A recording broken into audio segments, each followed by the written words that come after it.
Hello, hello, everybody. It's the news time. One long show tonight. This was rest up from yesterday. I was tired from yesterday.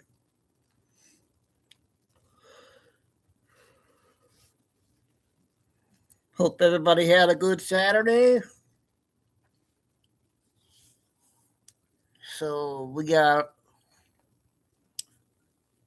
Billy Bean, that's 20 minutes. We got the news guy on TikTok is 9, and I found a new guy on Telegram that does pretty good. He has two of them, about 5 minutes, 10 minutes on both, and a bunch of all other stuff. The two older ladies on TikTok and YouTube, she has a couple of good ones.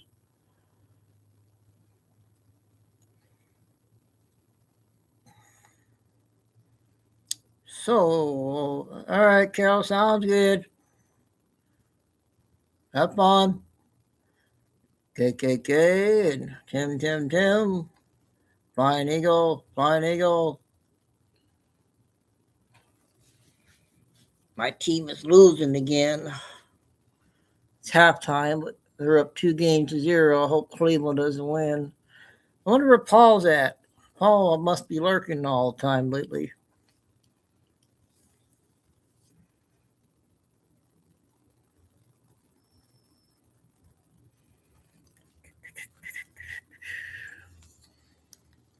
So I just saw something.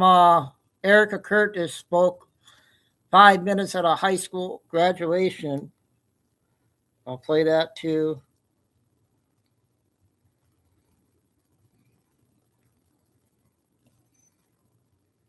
That came down yesterday morning that the Democratic Party is still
And there's Flying Eagle.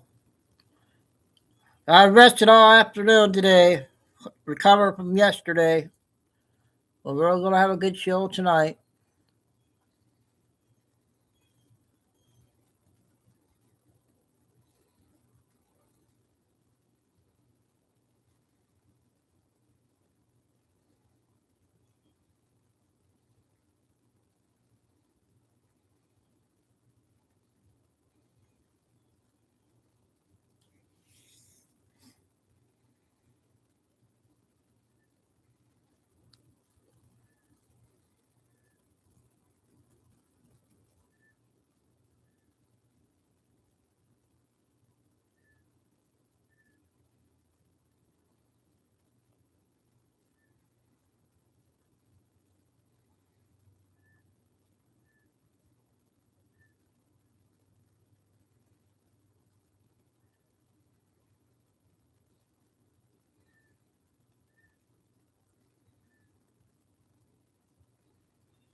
Oh, you flew into, what about the other half, Flying Eagle? Where's she at?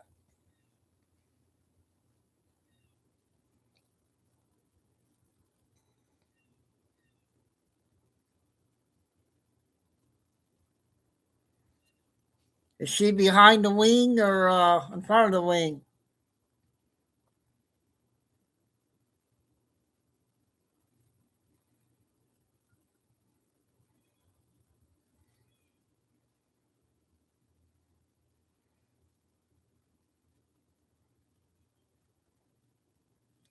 Take it.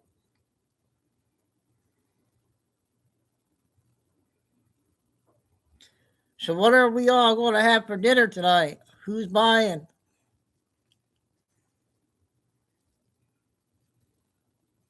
I know Tim's going to buy the ice cream.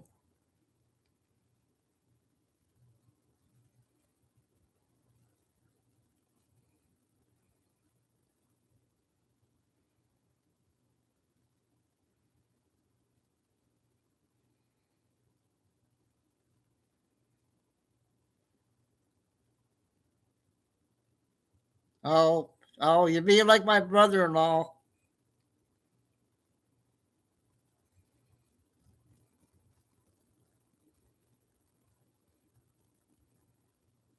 Wow, I just found some cute, good videos. I just found.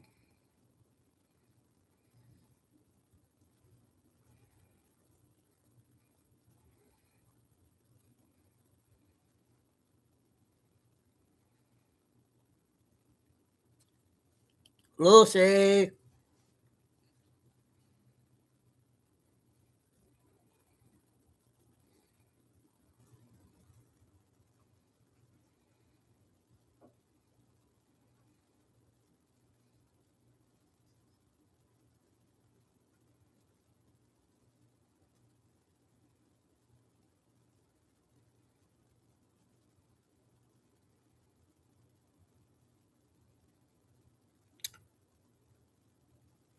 I got another 8-minute Nick Shirley video, another interview he had.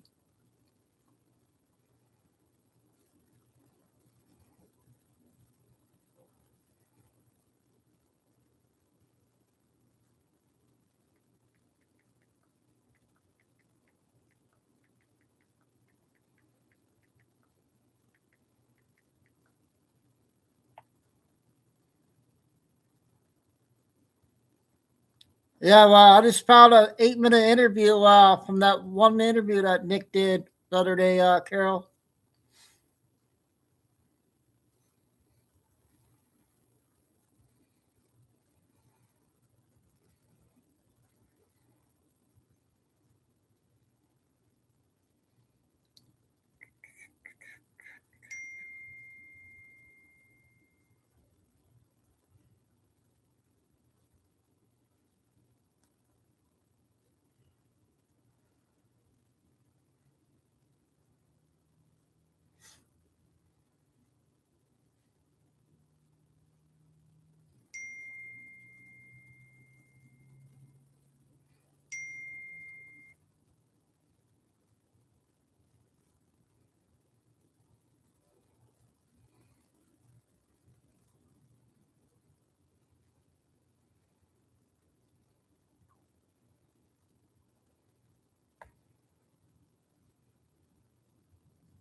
Wait on Lucy. She must be getting her mom set.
Ah, yeah, I rested up today because I was tired from yesterday.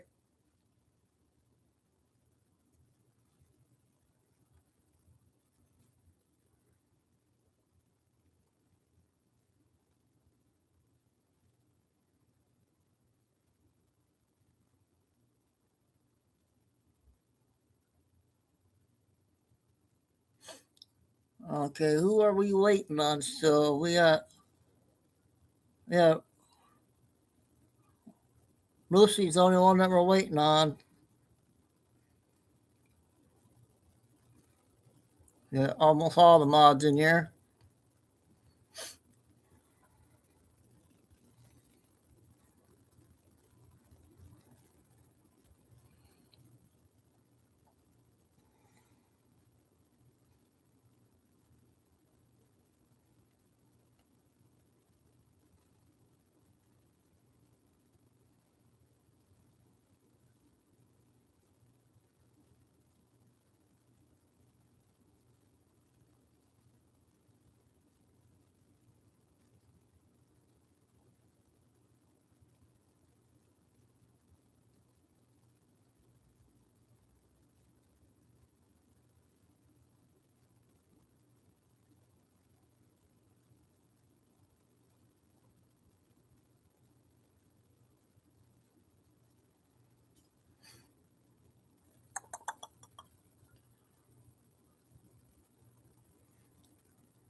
All right.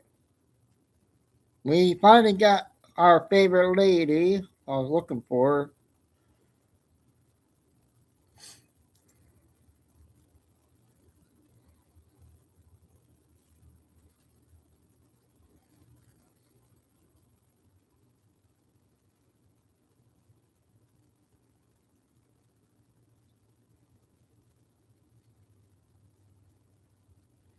Hopefully Lucy's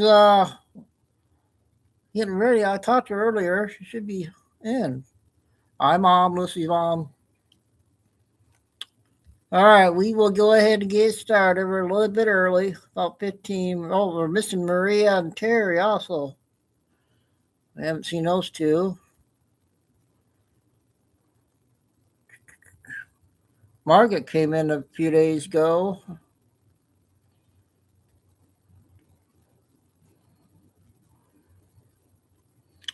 So the first video is going to be an update from Rudy.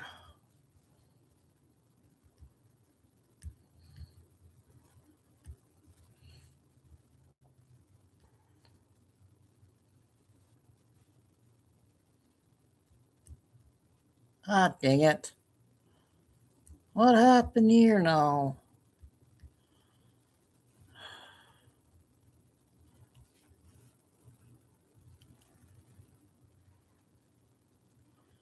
Waiting for my network to load on. Oh.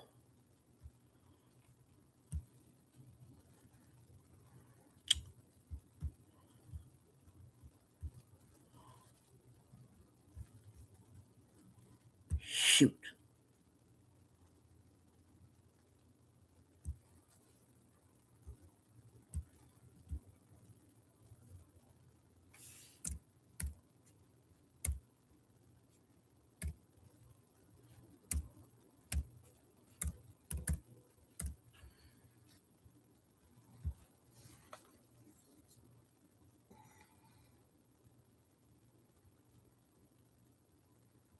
Hold on, you guys. I had to sign in. 498.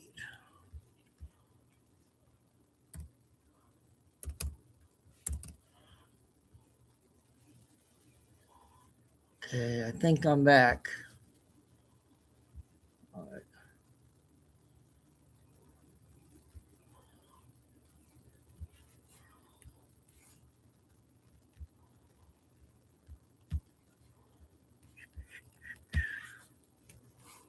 What is going on here?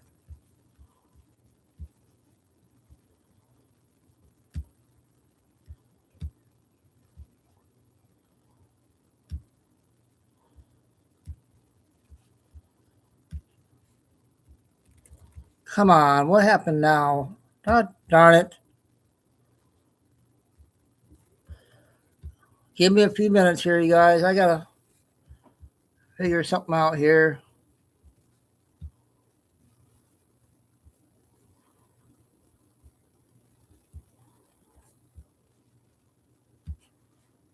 All right.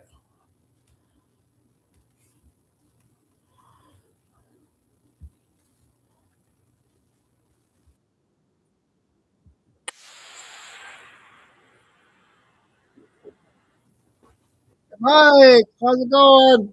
Happy Mother's Day, everybody. I know what. Mayor Rudy Giuliani out of intensive care and breathing on his own. At the top of the show, we promised an exclusive update on his health, and here it is. Turns out it was far more dire than the public ever knew, but he has really bounced back in the last couple of days. Earlier this afternoon, I spoke exclusively to Dr. Maria Ryan. She's a nurse practitioner and a close confidant of the mayor. Here's our conversation. Dr. Ryan, we've been friends a long time. It's so nice to talk to you. Welcome. Thank you for having me on, Ed. How is the mayor doing? So many Americans are wondering. It's unbelievable, the love and prayers from around the world.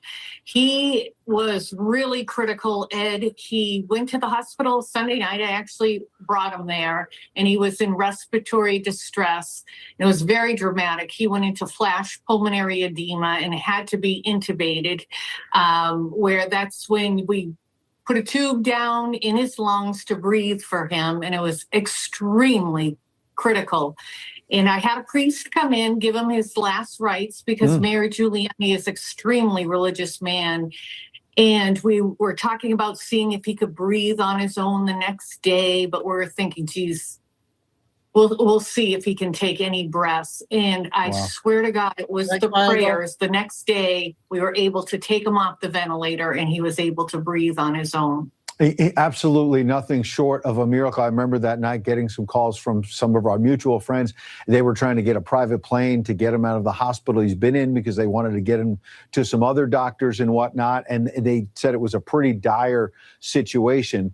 How is he feeling tonight? How much different is it to go from last rites from a Catholic priest to what tonight? How is he feeling? How is he doing?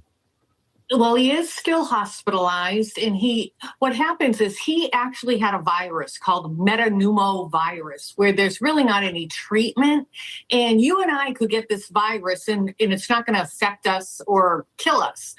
But Mayor Giuliani has what's called 9/11 lung disease, restrictive airway disease. He's had it for over a decade. He was officially, men don't like to go to the doctors, or he officially saw a pulmonologist 3 years ago and was diagnosed with it, but he's been battling it. So somebody with that underlying condition, he couldn't handle that virus. It overwhelmed him. He's got infiltrates in both lungs. And when this happens in an older, compromised adult, then you start getting cardiac problems. So we're treating a lot of different things right now, but he's able to talk. Unfortunately, still requiring oxygen and lots of medication for cardiac issues and others. But we're all optimistic. He's going to pull through this, and it's day by day, but he knows the prayers have been coming in, and I'm telling you, he feels them. That is wonderful, Dr. Maria Ryan. I know how dedicated you are to his care. Please let the mayor know, he was just on our show about a week ago, how much we miss him right now. We're rooting for him and praying for him. And we honor you and him and all the work you're doing to keep him safe and get him back to 100%. We can't wait to see him back on Newsmax. Thank you. Thank you, Ed. Okay, that's another update with our first one with Rudy. Okay, we got a 4-minute Erika Kirk. Or a few minutes. Is beautiful and fragile. Befall. Moments ago, Erika Kirk delivered the commencement address at Hillsdale College in Michigan. The school conferred honorary degrees on the Turning Point USA CEO, as well as her murdered husband, Charlie. Here's some of what she told the class of 2026. It's an honor to be here. It's an honor to accept the degrees that I'll be receiving later on behalf of myself and Charlie. On a lighter note, yesterday was my wedding anniversary. And I couldn't help but think of a funny story to share with you through, obviously a lot of pain, but when we got married and we went to our honeymoon the next day, we decided for our honeymoon that it would be a disconnected honeymoon, meaning no computers, no cell phones, just being able to pour into each other, plan out what our family life would look like, what type of parents we want to be, what type of spouse we want to be. So really just pour into each other. And so again, no phones, but at the time, Charlie's assistant gave Charlie a bat phone for emergencies. So there was only emergency phone numbers on this phone. That's about nothing else. 5 hours. So when we arrive, we go straight to the gym because that's what we did. And I'm on one side of the gym, Charlie's on the other. And then all of a sudden, I was thinking he pulled out the bat phone. And I was like, okay, maybe he's going to put on some music. He loved classic rock. I was like, maybe he's going to put on some music. So I'm on the treadmill. He's over in the weights. And all of a sudden, I hear Dr. Arn's voice coming from the side of the room. And so I walk over to him. And I was like, baby, what are you listening to? He goes, I know. He was like, I'm almost done. He's like, I have to finish just a few more lectures from Dr. Arn. I have a few more certificates I have to get from my online courses at Hillsdale. We're almost there. I can't skip him. I was like, baby, you do what you got to do. I'm here for it. But I enjoyed it because I was learning about Churchill too. When he was working out, I was working out. It was a great little bonding moment. But every time Charlie finished a Hillsdale program, he would screenshot the certificate of completion and he would send them to me every time. I know he would send them to the team as well. I believe he also sent them to you every time he did them. He was very proud of them and he had every right to be. Dr. Arn of Hillsdale College, where she... Okay. First one there on her. Oh, now what? Shoot.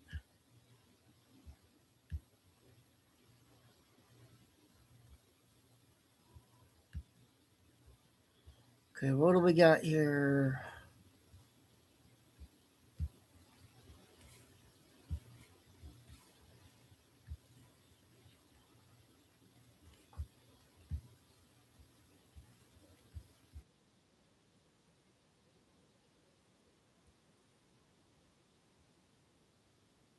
Saturday, May 9th, 2026. Hello, I'm John Michael Chambers, and this is your War Report. I ask you to listen with love, as where we go one, we go all. The following report is provided in part by Guardian Daniel R. This one is Executive Order 13224 proves the purge is real, and it started with President Trump. In 2017, President Trump began laying the legal minefield. In 2019, he pulled the trigger, reissuing Executive Order 13224 under Executive Order 13886 and quietly upgrading it into a global financial kill switch. That one move gave the Treasury and State Department unprecedented reach to freeze assets, blacklist networks, and designate not just terrorists, but cartel proxies, crypto laundromats, media manipulators, and corrupt NGOs as national security threats. Then came 2020. And while the world watched the election circus, the purge, it went underground. Under Biden's fake presidency, Executive Order 13224 never stopped. It just went silent. No press releases and no headlines. But if you track OFAC, JSOC, and DEA footprints, you saw it working. What's happening now, again, as I've stated, isn't chaos. It's the continuation of a coordinated takedown launched under President Trump and kept running by the real operators behind the curtain. From FTX to Tren de Aragua, from Wagner-linked seizures to the Qatar-Israel bribery sting, every node on our map is evidence of ongoing Executive Order 13224 enforcement. Every click is proof that the deep state's financial tentacles are being severed legally, tactically, and globally. The war never stopped. It just went off the books. And we just put it back on the map. Executive Order 13224 is the legal sword. This map is the battlefield. We were never crazy. We were just early. And join me and Juan 7 live for the Patriot Q&A Power Hour, May 28th at 8 p.m. Eastern. We'll be taking your questions live in our private Zoom room. Get your questions answered. Learn how to participate by visiting jmcbroadcasting.com. Click on Premium Portal. And the Global Financial Reset is happening right now. Free educational modules are there for you. They're short, brief, right to the point, and very important, teaching us all how to get out of the system, the danger zone we are in during this reset. Visit wealthcoachuniversity.com and avail yourself to the 10 free video modules. Buy gold, buy silver, buy now, but buyer beware. Call my resource, Bill Armour, at 310-407-0239. Yes, the dawning of the golden age is rapidly approaching. Do continue to follow our military, intelligence, and economic reporting, lean and mean, here at jmcbroadcasting.com. And launching in June of this year, a new monthly program, Off Planet, with JMC, and we'll also be launching a new division giving equal time to the military, intelligence, and economic reporting to healthcare. From the healthcare side, the future of healthcare, the challenges before us, and the accomplishments and challenges within the administration, as well as Nuremberg 2.0. jmcbroadcasting.com. All right. That's our one guy there today. And I got the other guy who has a 9-minute one today.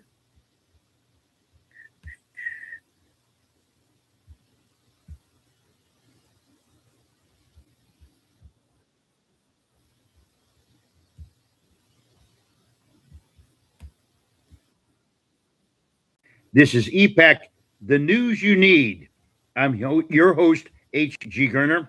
It's May 9th, the year of our Lord, 2026. It's about 9:30 in the morning here in California. And I want to give you some information. This is in response to a post by Quantum Guard on X. Great report. Quantum is showing Todd Blanche giving the press what for. Now let me just do this real quick, but I want to make a statement before I get into this. Recently, the Supreme Court made a ruling on gerrymandering based on color of skin. This has been the Marxist Democrats' game plan for a long time. They group basically a voting block into one category based on skin color. That's a violation of the Civil Rights Act of 1964. And now no longer can these people pull the race card or use race or skin color in a decision-making process or political process or election process. But all the Democrats, Hakeem Jeffries, James Carville, all these idiots are going off. They're out of their minds. They're in a state of pissed off. You can't describe it. Their hate is quadrupled for Donald Trump. But more importantly, here's the thing I want to say. One of the Marxists, I guess there's a war being waged on this country. I've studied Marxist political warfare. I wrote a book on it and produced 4 documentaries on how Marxist political warfare is waged in this country, and it's being waged. But one of those main components, and if you go to preservingamerica.epac.com, you can watch all 4 of our documentaries for free. But one of the components of the Marxist war on this country is to go after the presidency. Donald Trump tried to undermine his presidency. And what they're going to try to do if they win the House and the Senate this November, they're going to try to not just impeach him, they're going to try to drive him out of office and try to put him in prison. Listen to me very carefully. They want to put him in prison. They're going to try everything they possibly can, because what they're going to try to say is that Donald Trump tried to turn his administration using a coup d'etat into an oligarchy.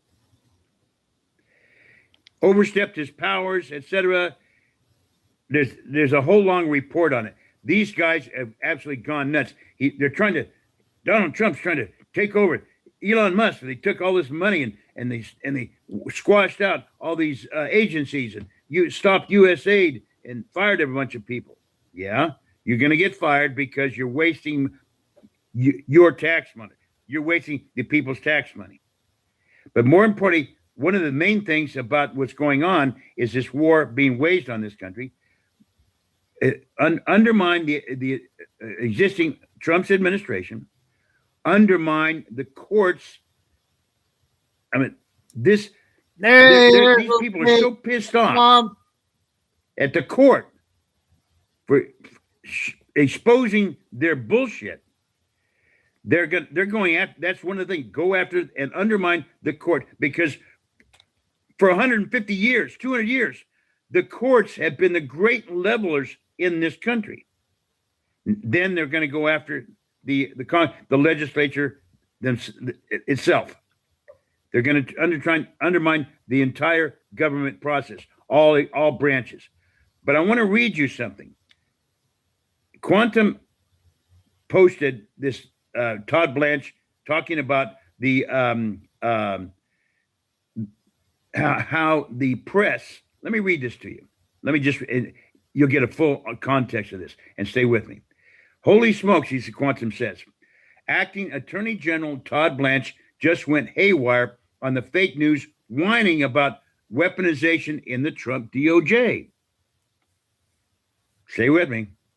Quote, he says, people in this room for 4 years sat here with the last administration, Biden's administration, and saw weaponization that's never been seen in history. Some of you are looking down now. And these guys, these fake news guys were, trust me, they knew what they were doing. But listen to me very carefully. The Obama and FBI, the Obama administration, Hillary camp basically said unequivocally that they violated the law. Big time. They admitted it in 2020. Stay with me. Stay with me. The Obama, this is my op-ed. The Obama-Hillary camp directed the Department of Justice, FBI, Brennan, Clapper, and Comey to manufacture evidence that they knew was false. Present that evidence to the FISA courts to get warrants to spy on candidate and then President Trump. The FISA court judges never vetted the evidence and still issued the warrants.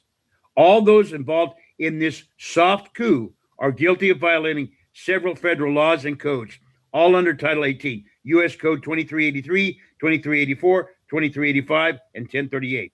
But more specifically, presenting false evidence to a FISA court by the FBI to obtain a warrant is a major federal crime. It falls under Title 18 U.S. Code 1001 and 1621.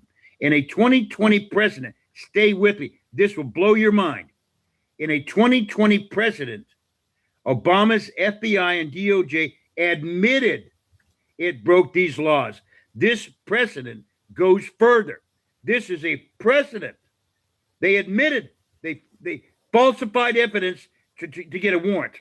This is a violation of your trust of immense proportions. But this precedent goes further. Presenting this false evidence falls under the distinction or specific relief of attempting or the engagement of for the specific purpose to undermine a sitting president and his administration with no reasonable cause to do so. They tried to manufacture reasonable cause. That's a major violation of your trust. This is the very definition of a soft coup. And a coup by any other name is still a coup. These Marxists that admitted they did this can no longer, by any means, ever be trusted. And this falls to an enormous swath of Obama's administration and to tens and thousands of existing Marxist bureaucrats in Washington today. James O'Keefe has videotape of bureaucrats within the administration right now, well, in Washington, D.C., under the President Trump's administration, purposely sabotaging his, I guess what you might say, agenda by putting up false bullshit. I guess what you suits, various other what would be called sabotaging. They basically file a suit. Oh, you can't do that, Donald Trump. This, knowing that the suit will fail. They've got to go through this process, and they're going to try to wait out his administration. Here's the important thing I want to say. Republicans, if you're listening to me, if you're on the market, if you're here, hear me anywhere, we must maintain the House and the Senate. With citizenship comes responsibility. We want everybody who's a Republican that's registered in this country to get off their rusty dusty for the primaries, but also in November of this year to vote, to come and vote. Vote Republican across the ticket, okay? Everybody, all the Republicans in this country, in their respective states, must get off their rusty dusty and vote. This is war. Make no mistake. And these people, these Marxists, these Schumers, these Schiffs, these Hakeem Jeffries, they don't give a damn about the rule of law. They will lie to you, right? And knowing the lies that they know their lies. They don't care what you think. We need to expose them. We need to have a national dialogue, and I'm starting it right here. Please repost this, and let's start a national. Okay, that was today's one from him today. Okay, we got the first one. I'll wait for you, Lucy, to play the funny lady.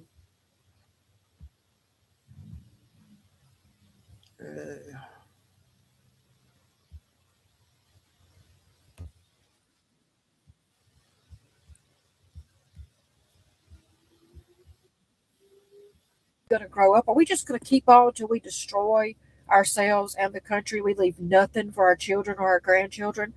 Things have gotten so bad that Iran is sitting over there waiting, trying to wait us out, because the American people, half of them, or maybe less than half, are on their side. And they're bitching and moaning and screaming. They ain't got no patience. Nobody's got no damn patience, guys. It's been, 2 months? You know, wars take a little while, and everybody's got to suffer through it sometimes. It's better than having a nuclear bomb go off in your backyard and you looking like a damn skeleton with meat hanging off of you. But no, let's bitch him on about the gas prices. Let's put pressure on the president to get this shit done. Fuck it if they go back and do a nuclear, get enough uranium that they can do it another 10 years. Let's just get out of there. That's what Iran is waiting on. That's why they're going back and forth. And you know what I keep saying? How many times am I going to say it? Iran is not going to surrender. It don't matter if they sign this peace agreement. It's not going to matter. You know what I feel like they might do? And please don't come on my comments. If you're that dumb ass, if you are so much of a dumbass that you got to come on my comments and say, you giving them ideas. You giving them ideas. Shut up. I feel like if it comes down to it, Iran will blow up their own country, blow up the oil, or either dump it in the ocean to destroy the ocean, to destroy all the ocean life. Please don't forget that the Islamic regime wants to be unalive. They're waiting on their 77, 74, how many is it, virgins that's going to be plucked out of fucking thin air? They're waiting on that. How demonic is that? That's why you want to go to heaven? So you get 77 chances to unflower a boy or a girl? That's what you're fucking excited about? I mean, I don't hear them going, well, I can't wait to go to heaven so I can meet Jesus, you know, and just be a good person. I can't wait to get them virgins so I can unflower them. And we're over here, got people over here supporting this shit. And y'all talking about the president is divisive because he calls somebody a dummy or unintelligent or fat. And y'all call him Nazi, radical, rapist, say he's taking away women's rights. He starts a war. He's a threat to democracy. He's a threat to democracy. Democrats know what you're doing. We all know what you're doing. You're wanting to start a civil war so you can take control. The more we're mad at each other. Y'all started this whole bullshit about racism has just reared its ugly head. I'm sorry, segregated water fountains and fucking bathrooms ended in the 60s. Black people have more opportunities than they do. In fact, and where I live, I don't get free food, free housing, free power, free medical care. But I can damn well tell you that the majority of the black people around here do. I don't give a shit. Get pissed off at me if you want to. It's the fucking truth. How are we being so extra racist? If we were extra racist, wouldn't we be taking all that shit away from them? I mean, the black on black crime, is that caused by white people? Are we causing this? I'm sure we are.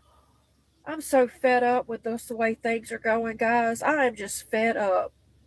When are we all? Okay, our one for today. Billy Bean time.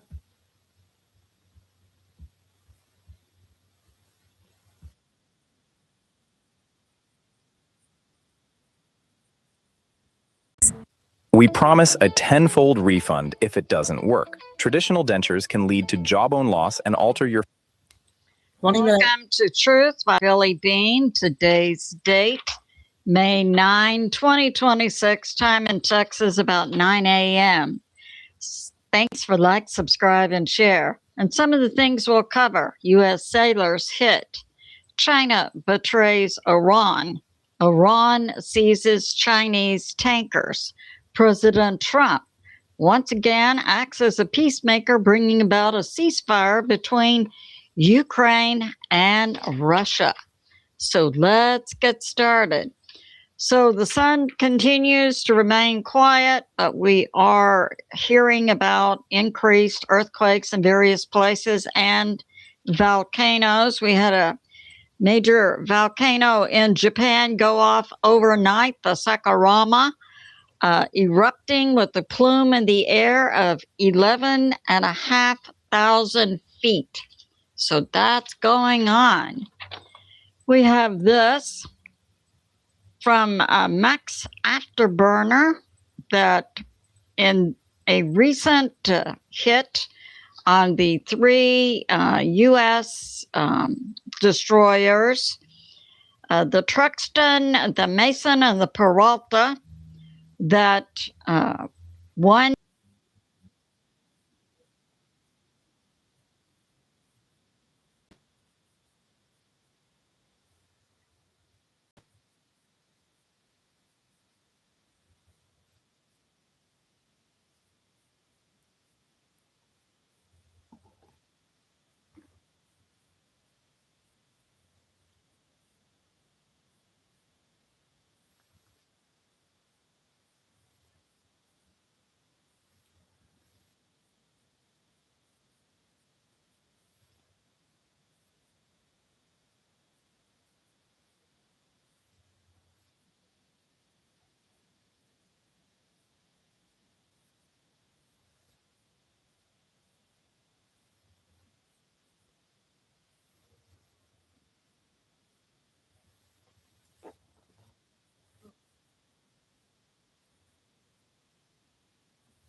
What happened?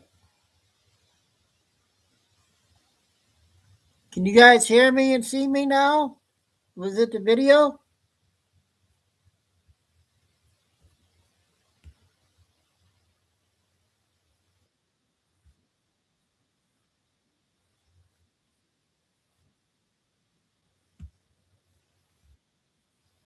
three ships, the Truxton, Peralta, and Mason, were not hit by Iran. Although we're hearing reports, some reports are coming out that yes, the ships were hit. and U.S. military sailors were hit. I'll explain about this. So the U.S. military also hit as the 3 destroyers were being attacked by Iran Thursday. Then the U.S. military also responded with strikes on an Iranian port, Bandar Abbas, and also took out many Iranian speedboats, fast attack boats. They also hit Qasem Island and also several other islands in the Strait of Hormuz. Okay, thanks, Kay. So that's going on. As Marco Rubio, Secretary of State, said, if you hit the U.S. will blow you up. And we have this.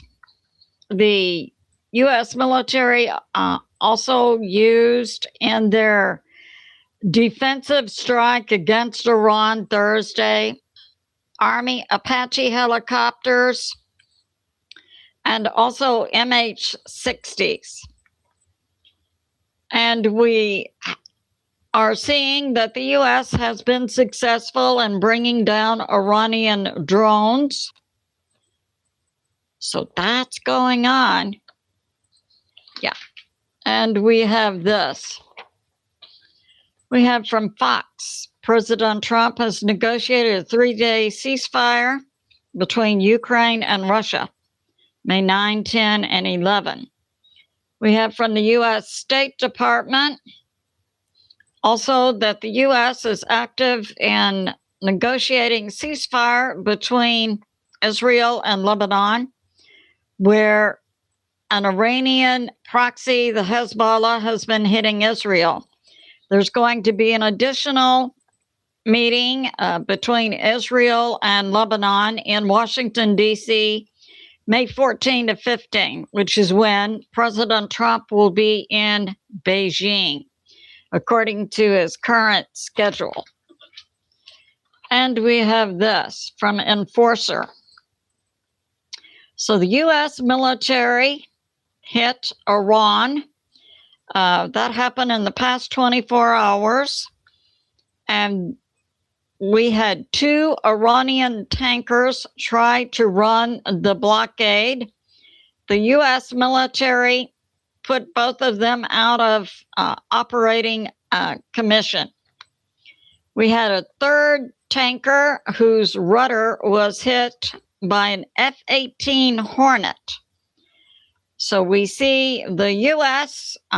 Is hitting hard back against Iran.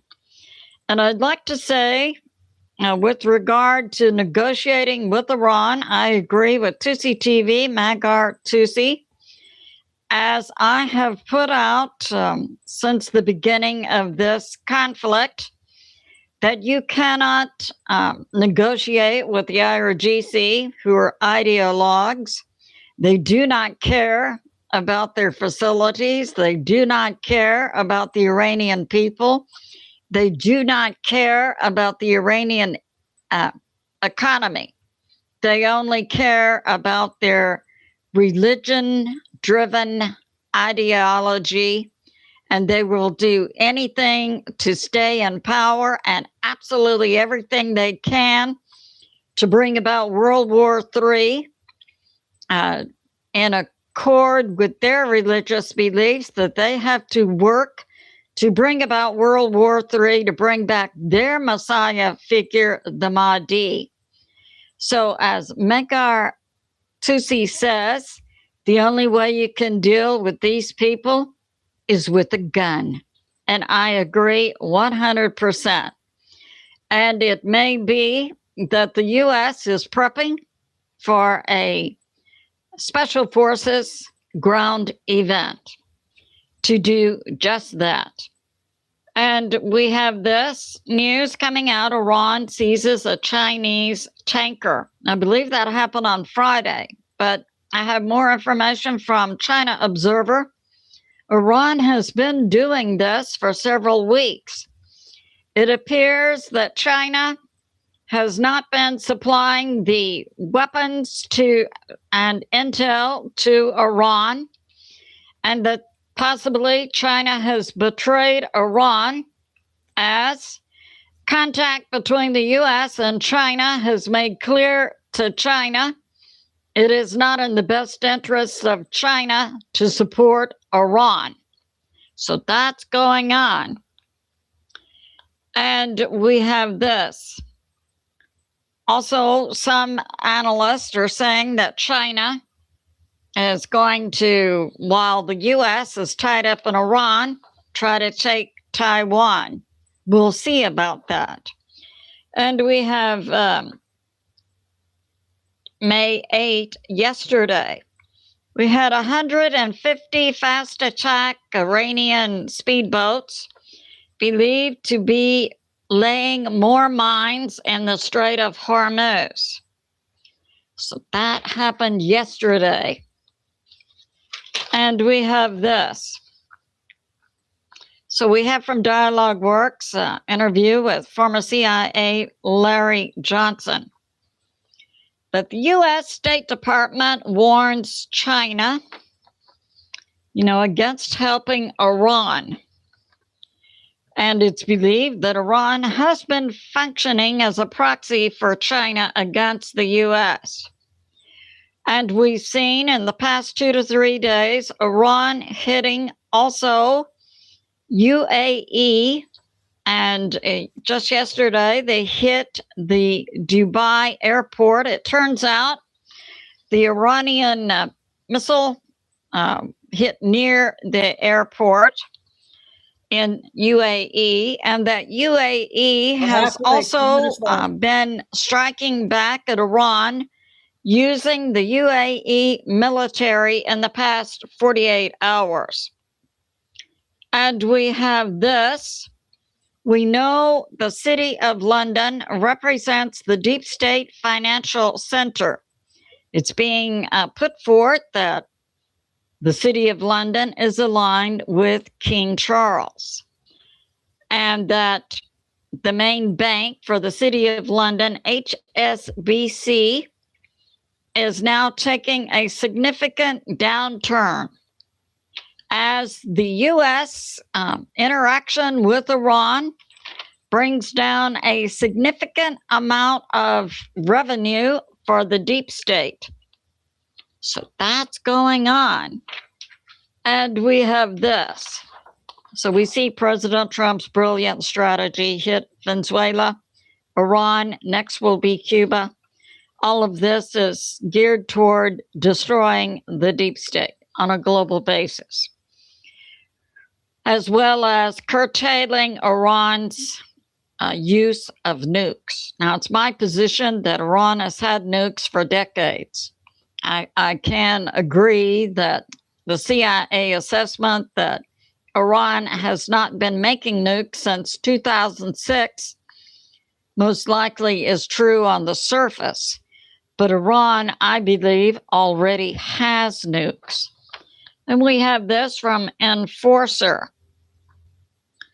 So we're seeing the U.S., yes. So in the past 24 hours, at Diego Garcia, we're seeing the U.S. military MV Ocean Trader ship dock at Diego Garcia. This was the Special Forces ship that was also used in the Maduro extraction.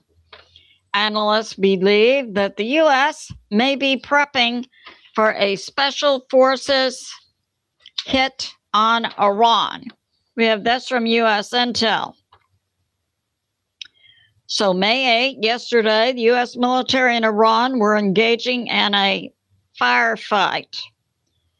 And we had a report from the U.S. Intel that 10 U.S. sailors had been hit, wounded, and that 5 were missing. Now we had late yesterday, a report from Sal M. What's Up with Shipping.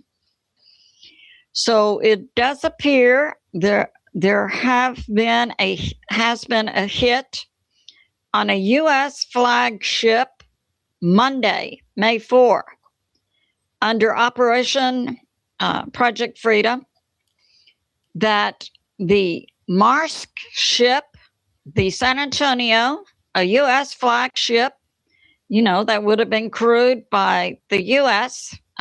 Sailors, was hit by Iran, and that up to 8 U.S. sailors were injured and many hospitalized. So that would explain this information coming out about U.S. sailors hit. It was not U.S. military sailors, but U.S. maritime sailors on the MV San Antonio. So that's going on.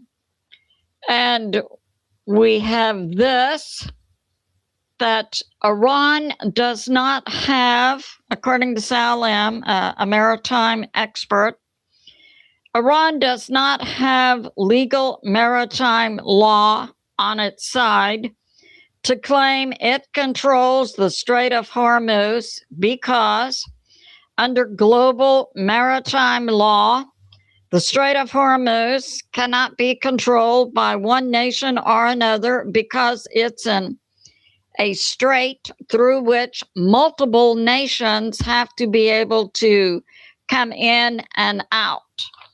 So when Iran says it controls the Strait of Hormuz, we can easily say, shut up. Shut up. We have this from Judge Napolitano, also talking about, in the Middle East, it's believed the U.S. military has up to 15,000 troops. Now, according to military analysts, including Scott Ritter and former CIA Larry Johnson, the U.S. military plan for a ground invasion into Iran, according to the U.S. military planners, would require a U.S. troop force of 900,000 up to 1.2 million.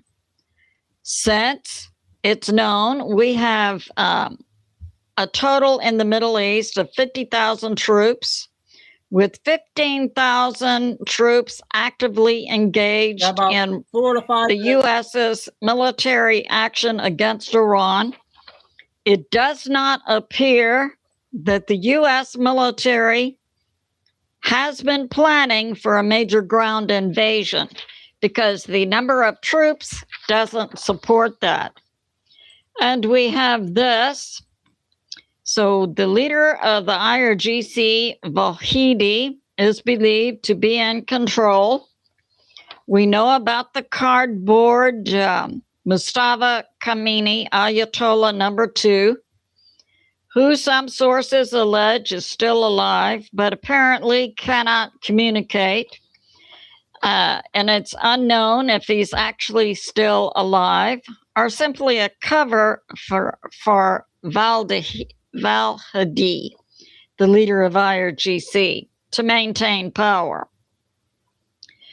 And we're hearing, this is from, I believe, Chusi TV, that the president of Iran, Prigozhin, had made his 5th request to have a face-to-face meeting with Ayatollah number 2, Mustafa Khamenei, which the IRGC once again turned down. And we have that the UAE military is also hitting Iran, and that some UAE military have been injured in a response by Iran. So that's going on. And we have this. Yes, that the U.S. blockade has successfully turned around. We're hearing now up to 70 vessels, including 4 IRGC tankers, and that in the past 24 hours, the U.S. military has taken out of commission up to 3 Iranian tankers. Now we're hearing IRGC just yesterday seized another Chinese tanker and crew. So it had been put out that China was supplying Iran with intel and weapons across Pakistan over 6 land routes. It appears now that the U.S. has intervened with China, and we heard in the past 24 hours that Xi advised 5 Chinese refineries to simply ignore U.S. sanctions. But it appears that Scott Bessent, the Secretary of Treasury, had also reached out to the 4 largest Chinese banks about the repercussions on the Chinese banks if they loan money to these 4 or 5 refineries. Xi told to ignore U.S. sanctions. So it appears that the U.S. is strongly interacting with China. And now we're hearing that Iran has been hitting other Chinese tankers, including the JV Invasion that was carrying Iranian oil. And it appears that Iran has been hitting Chinese tankers for at least 2 weeks. It's believed now that Iran is taking this action against Chinese tankers because China is another Chinese ship hit by Iran is the Golden Autumn, and that happened April 10.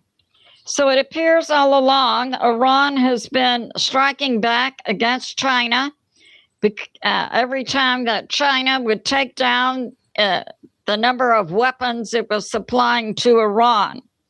It appears now that there has been potentially a complete break between Iran and China, and I suggest this has been due to strong U.S. pressure on China to stop this. And certainly China, I believe, is falling in line with this, leading up to the visit by President Trump next week. So this concludes my update. It's good to be in prayer for America, President Trump, the U.S. military, and world peace. I love you, and I'll see you soon. Okay, that's our today's Billy Bean. I got Nick Shirley interview, 7 minutes.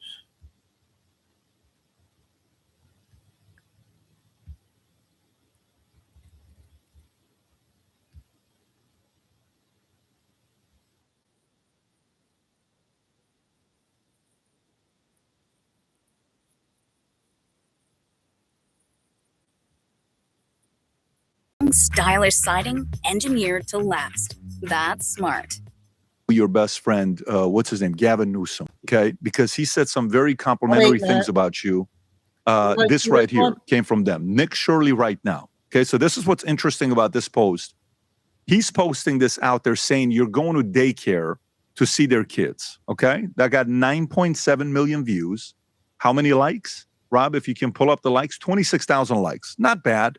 But then there's a guy on the bottom that posts a comment. His name is Nick Shirley. You do realize I'm trying to help America eliminate fraud and waste, right? No need to try to make me look like the bad guy for exposing fraud. People are over it. Start working for the people and not against them. 283,000 likes compared to 20-something thousand likes. And he's a governor. You're just a citizen journalist. What's the latest with you and Newsom? Right now, they're trying to pass a bill that would stop investigative journalism for nonprofits that support immigration support services. They're trying to hide our tax dollars from these NGOs, and they very slyly did it. They put in healthcare at the very bottom of the bill. And so for me to go to California and go expose a Leering Center, for instance, that would become illegal if that person would then say that was harassment. And now if you read what they say in that bill about harassment, there's a few things they say would be considered harassment. And one of those just says unwelcome. Like if it was an unwelcome visit, they could then say that's harassment. And so they're literally trying to make it criminal to expose fraud inside the state of California. There's over $100 billion in fraud. Like I would say $100 billion each year in fraud in California. In California alone. In California alone. Another good one, If you Gerald. just look at their Medi-Cal budget, how it's gone up $100 billion, Oh, she's gone. and That's right. they only had a 100,000 or 100,000% or 100,000 enrollment boost, and it's gone up $100 billion. Now, who were you chasing down? There was a clip I think I saw where you said, "Hey, you're the one that wrote the Nick Shirley Stop Nick Shirley Act." Yes. And then she's like, "I don't know who Nick Shirley is. Who are you? What's your name?" She was acting like she didn't know who you were. So this gets really crazy, actually. So the lady who makes this bill, her name's Mia Bonta. Hey, what do Is you that think the on one this or no? Mia Bonta she didn't show up to do her job that day. I think she got word that I was coming and she didn't show up. And so Mia Bonta, isn't she married to the AG of California whose job is to do what you're doing? Yes, her husband is the Attorney General of California, whose job is to prosecute and stop fraud. And she's making a bill right now to make it illegal to go out, making it illegal and criminal to expose fraud. Just not just expose it, but to investigate it. And her husband is Rob Bonta. Rob, can you go to her husband? Rob Bonta. So Rob Bonta is a 34th Attorney General of California since 2021, member of the Democratic Party. And he chaired the California Asian Pacific Islander Caucus after Javier Becerra resigned, which Javier is right now running for mayor as Attorney General to become Secretary of Health and Human Services. Bonta was appointed by Governor Newsom to replace him. Bonta sworn in. So so let me get this straight. She, who is married to him, is targeting you to prevent you from doing their job. Yes. It's very bad. And she's saying it's not a violation of the First Amendment. It would literally be illegal, and a daycare owner of the Quality Learning Center would have legal authority to tell you to delete your video from the internet on a public street. It'd be a direct violation of the First Amendment. And the thing is, like, say this bill, it's super it shouldn't pass. But say it does pass. It will then take the Supreme Court a year, 2 years to then go and reverse it. Year, 2 years to go reverse it. Yeah. And who was the person you were asking questions? You're following somebody. Yes. So I'm asking the co-authors of the bill. Rob, can you go to that, the co-authors of the bill? Is that the clip that he had a minute ago? Yes. Rob, go to that. You were on X. Right there. Go ahead, Rob. She asked the question, who are you? Go ahead. The bill AB 2624, why would you sign off on that? It's a direct violation of the First Amendment, and it makes it harder for people to expose fraud here. We have Ledge Counsel. They check the constitutionality of all our bills as we're writing them. I work on fraud issues. You'd know that if you look at some of the work I did on the budget subcommittee. Amazing. So the Mia Bonta, her husband's Attorney General of the Attorney General of California. And it was only until I exposed fraud that they actually cracked down on the fraud and made some arrests here, especially with the hospices. And do you know that if this bill were to pass, it'd make it illegal for someone to go after fraud, especially if it's based off of immigrants, for instance, Armenians in California? No, I think that that's a misinterpretation of the bill, but I'm happy to talk with you more about it. And fraud and investigations into fraud are something that's been happening for a very long time. The Attorney General handles those cases. This is an ongoing issue. That the wife of the Attorney General, Mia Bonta, is now pushing this bill that literally goes against the First Amendment. No, I actually don't. I don't think that this bill violates the First Amendment. I mean, Really? that's the whole purpose. We have Ledge Counsel and Ledge attorneys that talk with us about this. Constitutionality is really important to the work. So your bill criminalizes publication of images recorded in public. Do you believe the government has the right to punish journalists for filming in public space? No, I think that is a complete misinterpretation of actually the piece of legislation. That is not. That's literally what happened. Speaker Rivas, how are you doing? What do you think about the Stop Nick Shirley Act, AB 2624? These guys are like literally running. I don't know anything about it. And do you think there's any conflict of interest there with Mia Bonta and her husband being the AG? That just shows you everything you need to know. These people won't even answer the questions. Crazy. Crazy. Like, these people are co-authoring bills, yet they don't even know what's on these bills. And it's a direct violation of the First Amendment, too. Who else did you get a chance to speak to while you were out there? All the other co-authors. And some of them had no idea that they had even passed their committees. Some people had no idea they were actually authors of the bill. They wouldn't answer any questions about the bill. And like, the bill literally says it would make it confidential how much money, the funding that goes to these NGOs. But these people have no issue with that. Honestly, I think why they're doing this, why they're trying to pass this bill, is so say Newsom wins next election, they can just begin to flood the country with migrants once again. Because it would make it illegal for people to investigate what they did underneath Biden. I'm Nick Shirley, and you guys can find me here on Connect. Go ahead and ask me any questions, whether it be about politics, about... Okay, that's another good interview.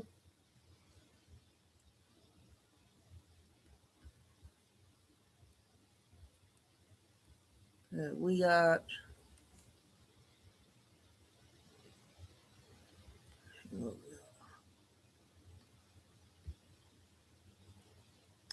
Texas.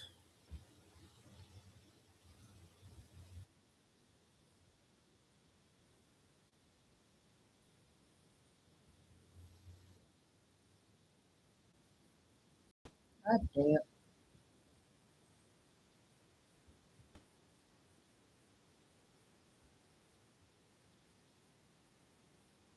Call Sam because bikers know.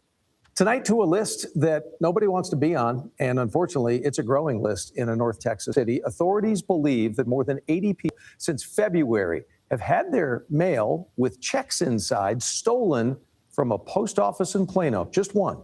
The vast majority of the thefts have happened, we're told, at one postal location, and it has victims as well as authorities pretty concerned about a crime that could be an inside job. Our JD Miles has been investigating postal theft for several years. Tonight, he takes a good look at what may be a criminal enterprise here, infiltrating what is supposed to be a trusted delivery service.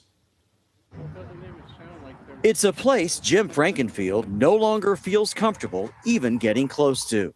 Well, I stopped using it. Don't even go near it. Patty and Jim Van Allen feel the same way. Something's going on inside the post office. What's going on inside this decades-old post office in Plano is the subject of local and federal investigations, according to CBS News Texas sources. You have checks vanishing. And what's being done? Well, not much. There have been 72 police reports filed in the past 3 months alone, complaining that mailed checks have been stolen and washed by criminals who are cashing them for tens of thousands of dollars. It's where I had 15 letters stolen out of the mail and 3 of them washed for incredible amounts of money. We all deposited inside the mail slots. And mine was after 5 o'clock, so it's got to be an inside job.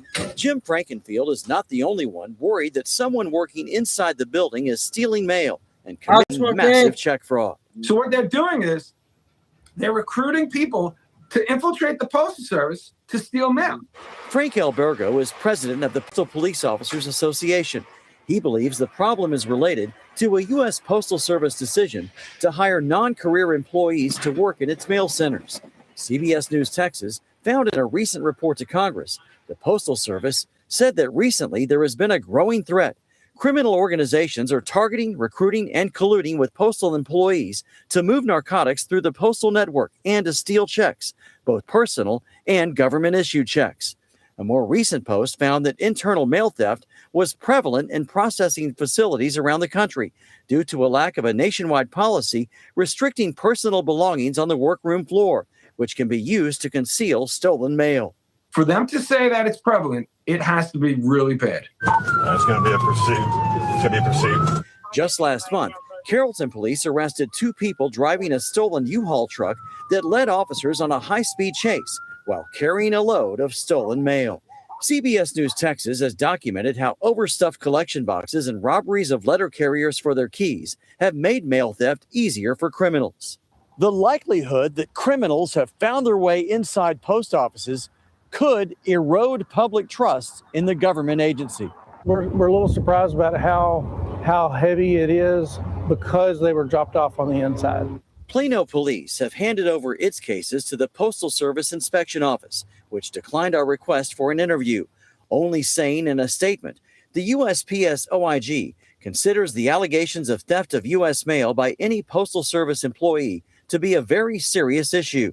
When such allegations are made, USPS OIG special agents vigorously investigate those allegations. I voided the checks just so they could see. The Van Allens had a nearly $4,000 check to pay taxes, stolen from mail they say they dropped off at what's known as the Wildcat Station in Plano. And he just made it out to this guy here. It's taken them weeks to get their money refunded by their bank. I kind of just let it go because I thought there wasn't anything we could do about it other than get the word out. But he's been obsessing about it. Other victims like Frankenfield, who lost $15,000, are still up to their ears in paperwork to get their money back after thinking they were being extra careful by dropping off their mail inside facilities like this one. Always took them inside thinking that was the safest. It used to be great. Lately, it's a piece of garbage the way it's run. In Plano, JD Miles, CBS News, Texas. We are strong. Okay, Texas news. Okay, finally I got one 10-minute one I'm not sure on.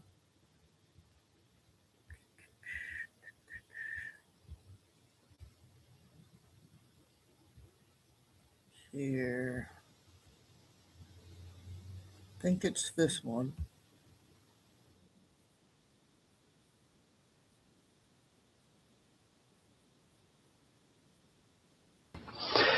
Is manipulating all the dollars to put them out, put more and more people into debt. So the illusion of equity they have in real estate is coming apart. The players that are analyzing everything are expecting massive foreclosures next year and the beginning of what we call the recession it's going to be worse than 29. Like your house that you're living in. You think you own it. You don't. Right.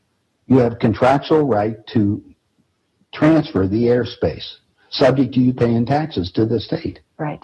Or the Global 2000 discussions that we had. The real problem that they have, as Kissinger says, is there are just too many people on the planet. And 40% of the world, 2 billion of us, exist on less than $2 a day. The summary of the Global 2000 report I put up on my website, nohopes.com. But if you look at it, it makes sense to get rid of people. So what they said, they're going to make godlike decisions on who lives and who dies.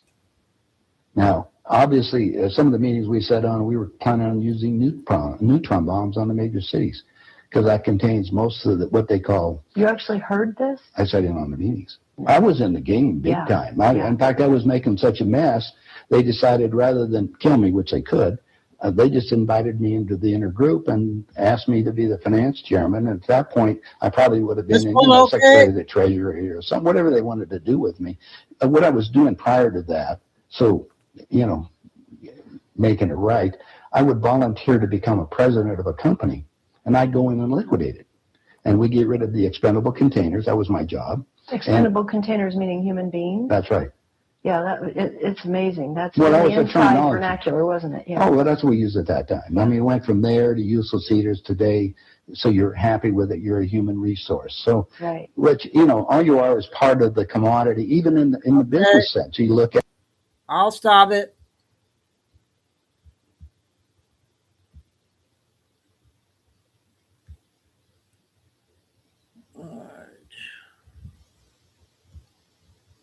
Okay, what do we got up next here?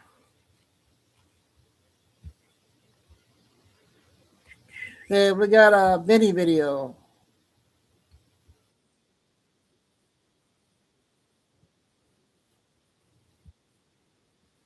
To any administration, 10 you minutes. have to be able to have a consistent foreign policy because you don't want to go to war.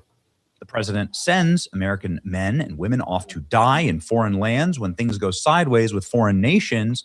The way to mitigate all of that is to have a good diplomatic corps that keeps things peaceful. It's always been that way.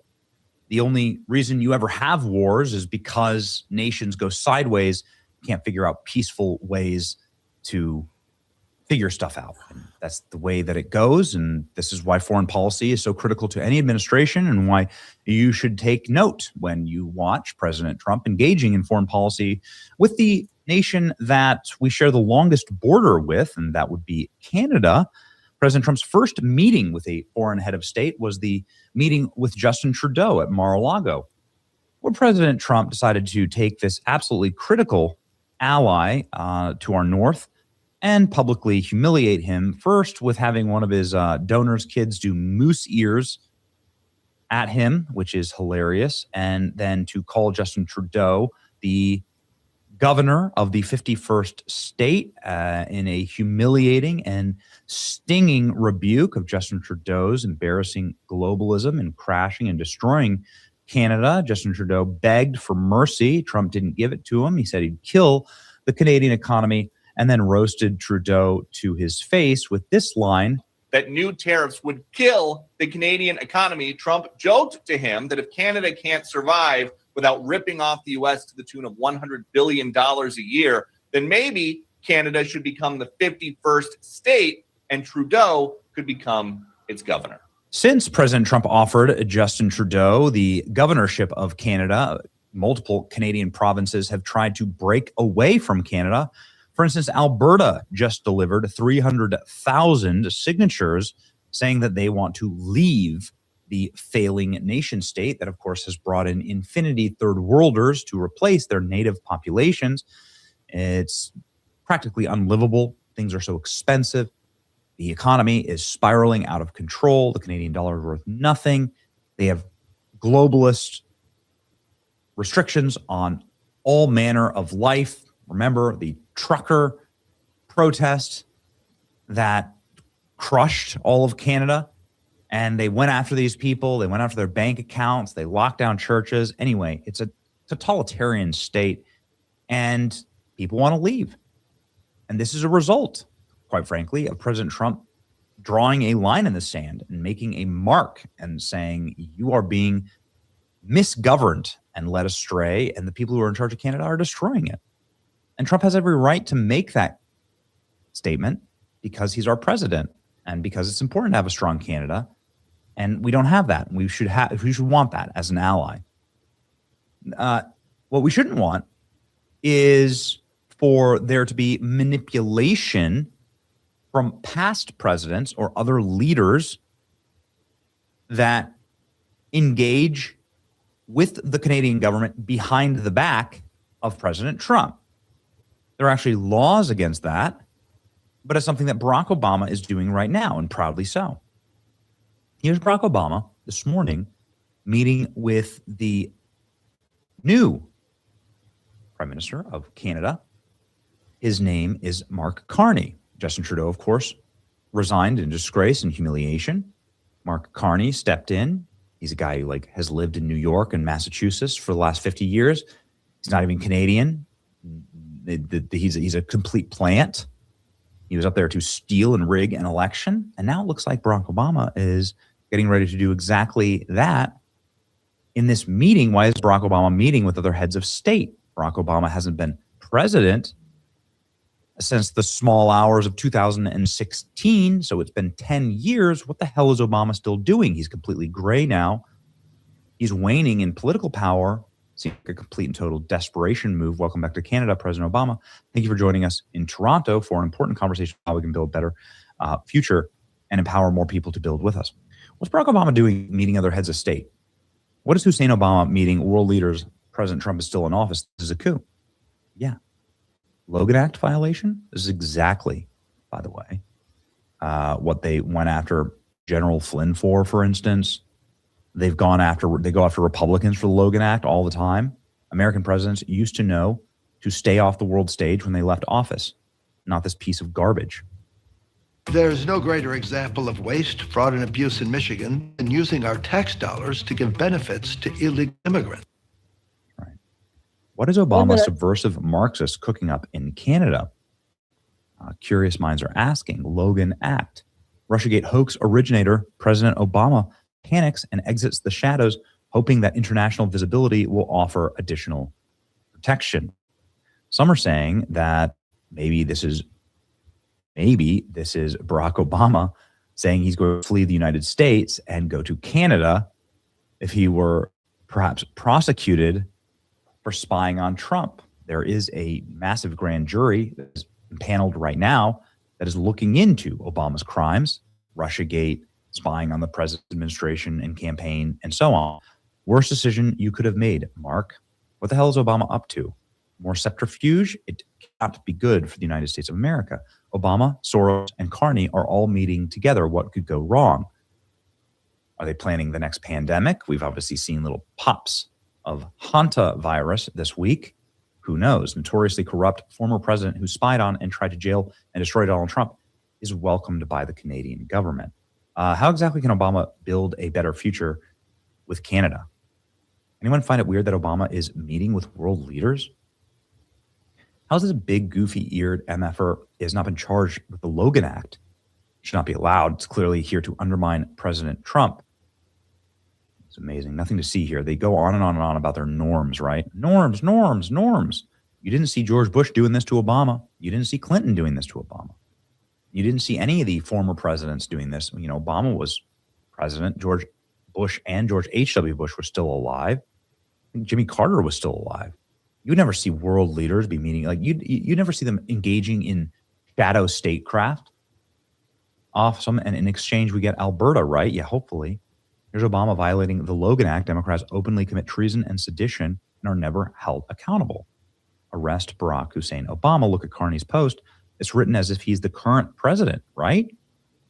And y'all keep him. Look at this. Soros and Obama visiting Carney. This is bad. Very, very, very bad. Here's what the Logan Act says. Obama is violating the Logan Act, the U.S. federal criminal statute that remains on the book. As a private U.S. citizen, former president or not, Obama has no authority to current U.S. executive branch to conduct or influence foreign relations, yet he is in Toronto for a closed-to-media high-level gala hosted by the progressive think tank Canada 2020, where he's delivering as the keynote. Prime Minister Mark Carney, the head of the Canadian government, personally posted a welcome message explicitly thanking Obama for joining us to build with us.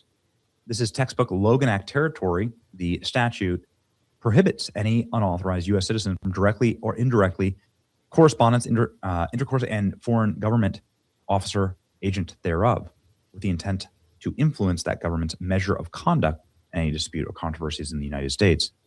Carney is a foreign government, no U.S. authorization.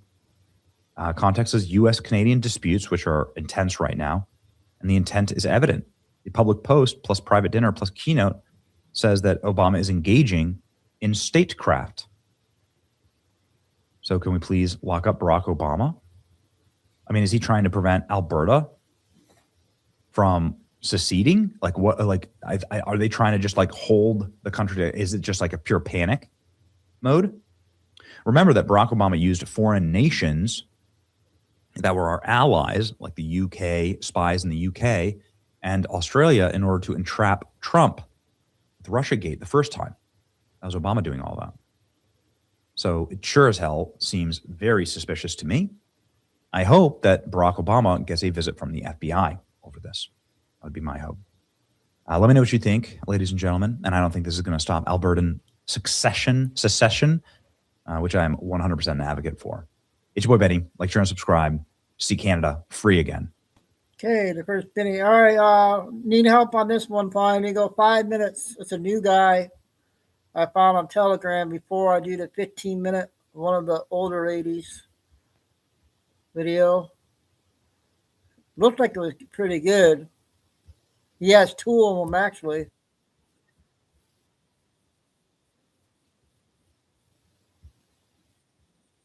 Law, what the main object of all government is. Section 35, Objective of Government. That the sole object and only legitimate end of government is to protect the citizen in the enjoyment of life, liberty, and property. And when the government assumes other functions, it is usurpation and oppression.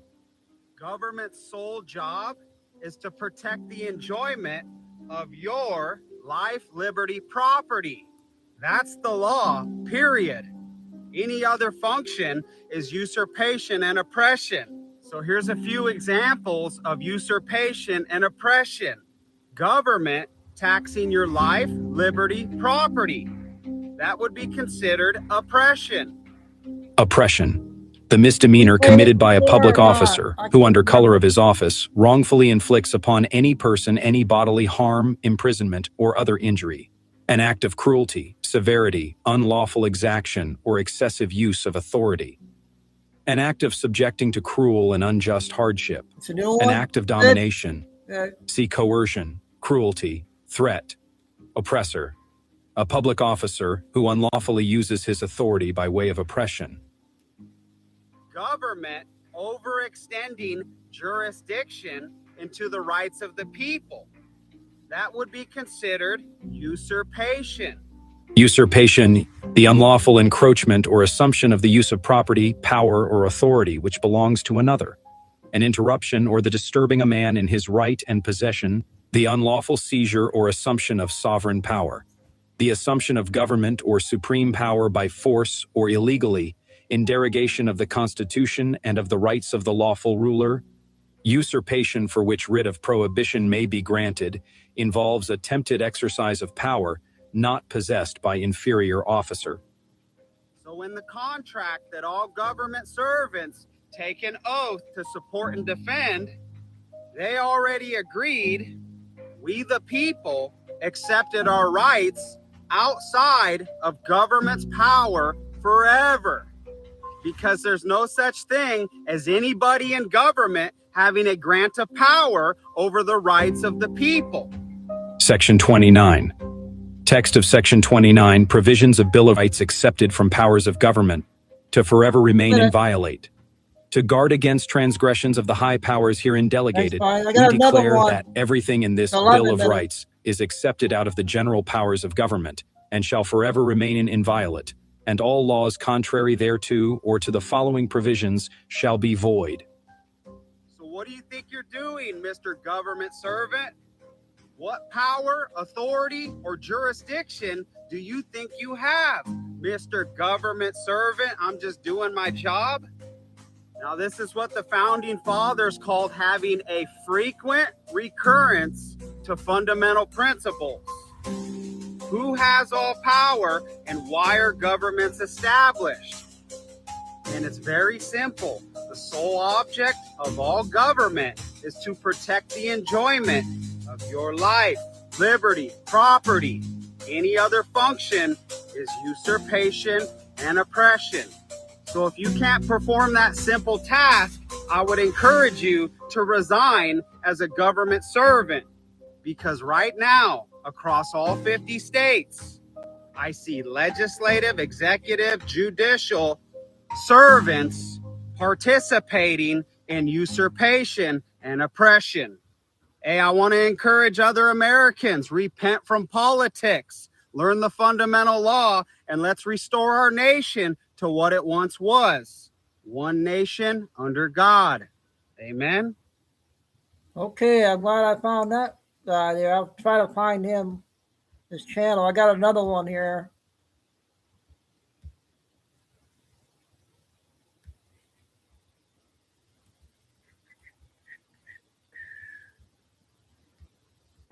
Hey, so I got this series called Read the Contract, where we slow down, we dive into the fundamental law, we find out who has all power and why are governments established. Let's roll. So when we the people create constitutions, we accepted our rights outside of government's power forever.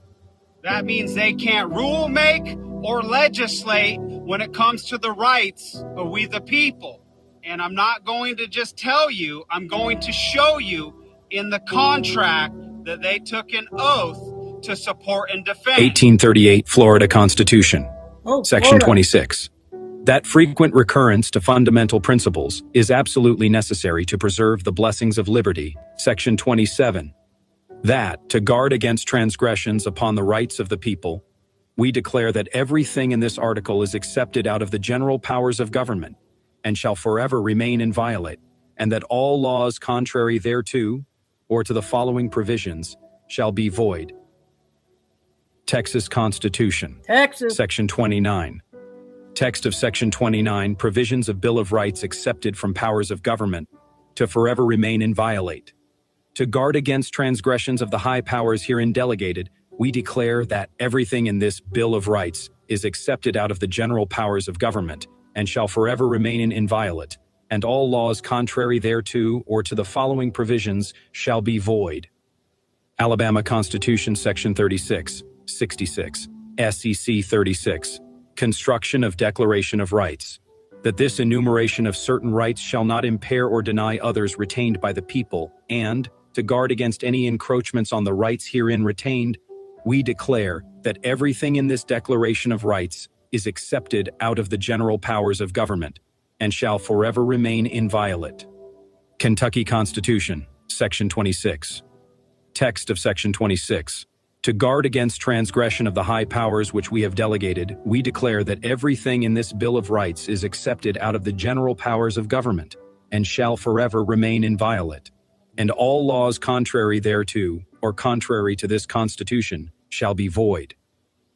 Pennsylvania Constitution. Pennsylvania. Section 25. Text of Section 25. Reservation of powers in people. To guard against the transgressions of the high powers which we have delegated, we declare that everything in this article is accepted out of the general powers of government and shall forever remain inviolate. So let me ask you, is government, legislative, executive, judicial, using power to interfere with your rights? Yes or no? Miranda v. Arizona 384 U.S. 436. Where rights secured by the Constitution are involved, there can be no rulemaking or legislation which would abrogate them. So the rights of we the people are the foundation of all government. It's the reason why we create constitutions. Now I want to show you John Locke, 2 treatises on government. Section 221. There is therefore, secondly, another way whereby governments are dissolved, and that is when the legislative, or the prince, either of them, act contrary to their trust. First, the legislative acts against the trust reposed in them when they endeavor to invade the property of the subject, and to make themselves or any part of the community masters or arbitrary disposers of the lives, liberties, or fortunes of the people. Section 222. The reason why men enter into society is the preservation of their property, and the end why they chose and authorize a legislative is that there may be laws made and rules set as guards and fences to the properties of all the members of the society to limit the power and moderate the dominion of every part and member of the society. For since it can never be supposed to be the will of the society that the legislative should have a power to destroy that which everyone designs to secure by entering into society, and for which the people submitted themselves to legislators of their own making, whenever the legislators endeavor to take away and destroy the property of the people, or to reduce them to slavery under arbitrary power, they put themselves into a state of war with the people. They put themselves into a state of war with the people. They put themselves into a state of war with the people, who are thereupon absolved from any farther obedience and are left to the common refuge which God hath provided for all men, against force and violence. Whensoever therefore the legislative shall transgress this fundamental rule of society, and either by ambition, fear, folly, or corruption, endeavor to grasp themselves, or put into the hands of any other, an absolute power over the lives, liberties, and estates of the people, by this breach of trust they forfeit the power the people had put into their hands for quite contrary ends, and it devolves to the people, who have a right to resume their original liberty, and, by the establishment of a new legislative, provide for their own safety and security, which is the end for which they are in society. So when anybody in government uses a statute to attack or interfere with your rights, they're committing treason. John Locke says when anybody in government acts contrary to the trust, which is the Constitution, they dissolve their power. So what is treason? Treason is levying war against the Constitution, the rights and protections of we the people. Treason is levying war against the people, our life, our liberty, our property, and our pursuit of happiness. Treason is punishable by death or no less than 5 years in prison. So I want you guys to understand the rights of the people are the supreme law. Fundamental rights and liberties. In the latter half of the 18th century in America, there was a Declaration of Independence written, a war fought, and a constitution and government established, all for the main purpose of securing certain rights and liberties. These rights are often summarized as that of life, liberty, and property, and all being termed as natural rights. James Kent states that the absolute rights of individuals may be resolved into the right of personal security, the right of personal liberty, and the right to acquire and enjoy property. These rights have been justly considered and frequently declared by the people of this country to be natural, inherent, and unalienable. The founding fathers of this nation drew these fundamental rights from the same source they drew the fundamental law they established, that being from God or the Creator, as stated in the Declaration of Independence, that they are endowed by their Creator with certain unalienable rights, that among these are life, liberty, and the pursuit of happiness. 12 James Kent Commentaries on American Law, Volume 2, Part 4, p. 1. The Declaration continues in stating that to secure these rights, governments are instituted among men, while the rights and freedoms people possess are intrinsically connected to the form of government they are under. In America, neither the government, laws, nor the constitutions are the source of these rights, they rather only secure them. These principles were well expressed by the Supreme Court of Wisconsin as follows. Under our system, the government is the creature of the people, the product of a social compact. The people, in full possession of liberty and property, come together and create a government to protect themselves, their liberty, and their property. The government which they create becomes their agent, the officers their servants. Our American theory is that the people, in full possession of inalienable rights, form the government to protect those rights. The medieval idea was that the government was sent down from above, and that from it rights and privileges were allowed to flow in gracious streams to the people, who otherwise would not possess them. That there are inherent rights existing in the people prior to the making of any of our constitutions is a fact recognized and declared by the Declaration of Independence, and by substantially every state constitution. The fundamental rights of the people are inherent and have not been given to government control. Government is a creation of the people. So what's happened across America is the contracts are being ignored. The fundamental law is not being taught, and the rights and the protections of we the people are being attacked daily by corrupt government servants. Do you know what stands supreme in America? The rights of the people. And if you just want to sit back and be lazy, nothing's gonna happen. It's up to regular people like you, like me. We the people rule this nation. It's not over. Not corrupt politicians. Not these bought and paid for, compromised, Israel first piles of garbage. This is the United States of America, not the United States of Israel. And in America, we the people have all power. So to all these politicians committing treason, here's your notice. Treason is punishable by death.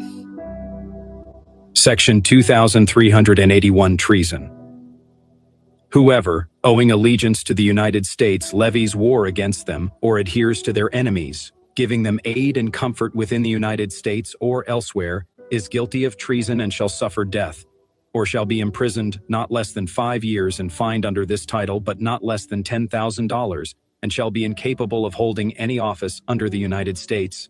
And when you abuse your power, when you attack the rights of we the people, you put yourselves in a state of war with hardworking, blue-collar Americans.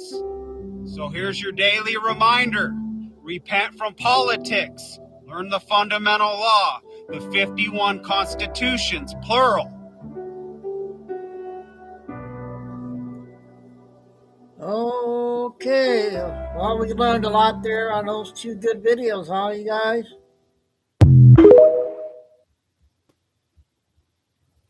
Oh, God, I found those two. I got 3 short ones and then the next 15.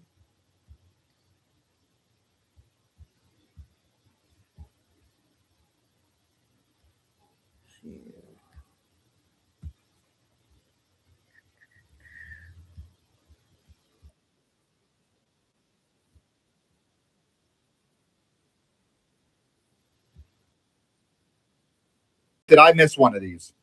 But if you watch this, you'll never miss one again. Most people know to check the numbers of a serial number, but almost nobody pays attention to the letters. On both serial numbers, there will be one letter at the end, and you can see on this one, it's a J on both sides. But for some reason, on these newer $20 bills, they make mistakes. Look at this one. The last letter is a D, but on the other side, the last letter is an F. That error is very valuable. It's actually called a mismatched suffix error. Now, this one was graded, but when it came up for sale, it sold for $800. And it wasn't even that long ago. Even if this bill is ungraded for this little error, you will still get hundreds and hundreds of dollars. So it's very simple. Don't only look at the numbers, pay attention to the letters too. That was a good one.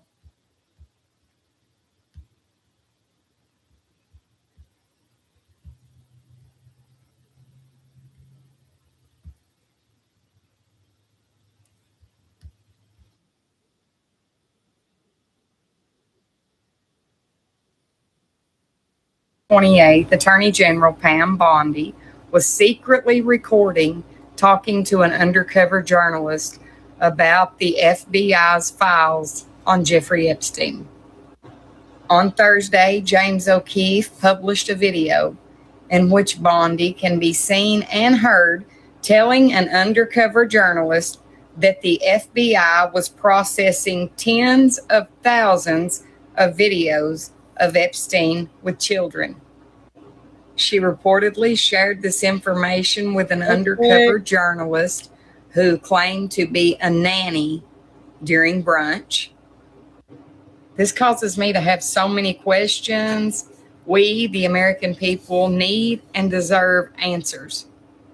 U.S. Secretary of Defense Pete Hegseth has canceled his planned visit to Israel next week so he could accompany President Trump on his trip to the region. Let me know your thoughts in the comments. I hope you're all having a wonderful Friday. She does a good job for a minute. Okay, we got Auntie 2 minutes. Then we got the 15-minute one coming up.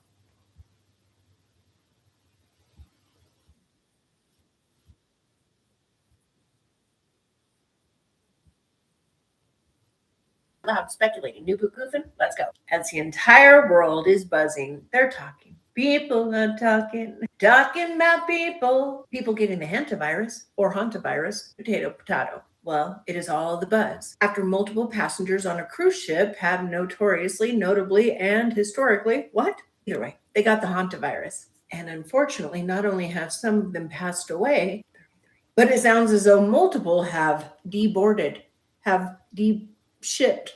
I've gone off the ship, the cruise ship, and gone home. Oh my. Well, that's not good.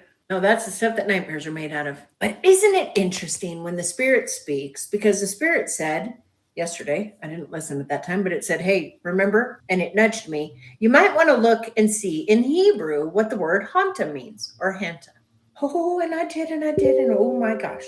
The Hebrew word hanta signifies a term used in rituals that conveys acceptance and affirmation of offerings to deities and to spiritual beings. Oh boy.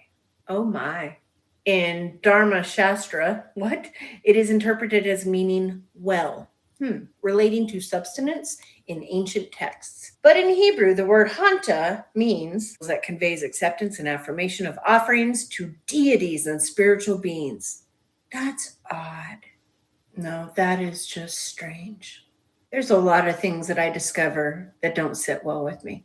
There are a lot of things that through the Holy Spirit, I am led, I am guided, and then I become learned in said things. And I'm telling you, the more you know, the more you know. You would be so shocked, surprised, and when the Spirit nudges you to look at a simple word in a different language, most often Hebrew, for a very eerie underlying other meaning of said word.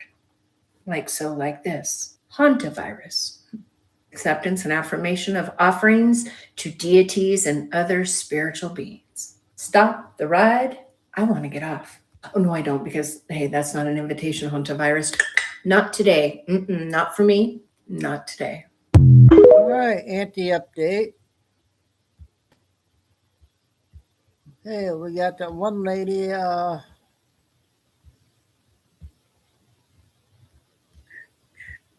lot of good stuff today again.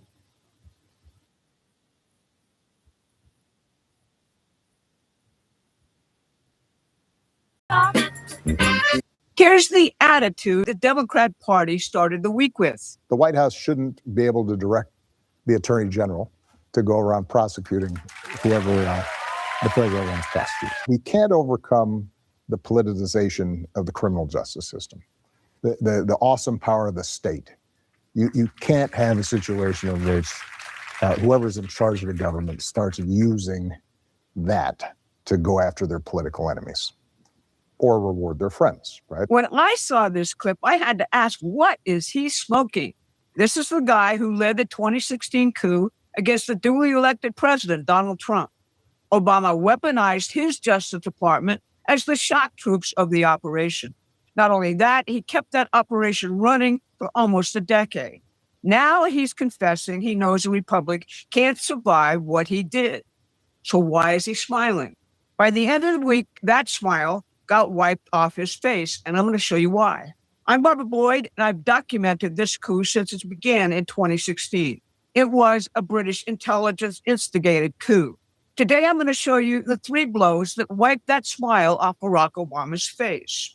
First, how his hand-picked puppet, Keir Starmer, just got buried in a Labor Party bloodbath.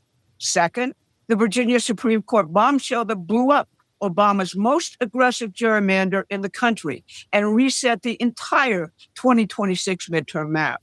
And third, how J.D. Vance in Iowa and an outsider candidate in LA just exposed the one thing Obama's manufactured Democrats can never face. But before we dig in, hit the like button and share this video. It increases our reach on YouTube. Let's start across the pond where the British Labour Party, the brain for the Democrats here, got shellacked in local elections, losing some 1,800 local races, control of the parliament in Wales, and further loss of control over the parliament in Scotland. Eluned Morgan, Wales's leader who lost her seat, said it was time for Labour to get back to being the party of the working class. Like Democrats here, Labour has totally abandoned that mission. Now, Obama had tried to turn Starmer into an actual personality, even taking credit for Starmer's 2024 victory. He counseled him and told him to be authentic.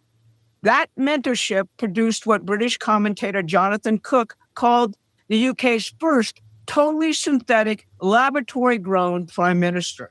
Starmer continued London's disastrous green energy crusade, open border immigration policies, including protection of rape gangs, and permanent war against Russia in Ukraine, while raising taxes and cutting welfare.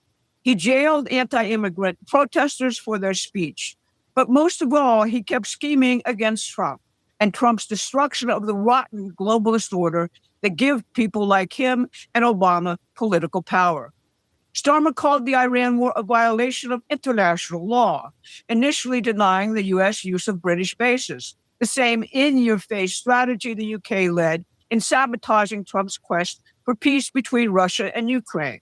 But when Trump moved to deny Iran a nuclear weapon, the resulting energy disruption consigned the Labour Party and probably Starmer himself to the dustbin of history. Nigel Farage's Reform Party surged and now controls many local councils.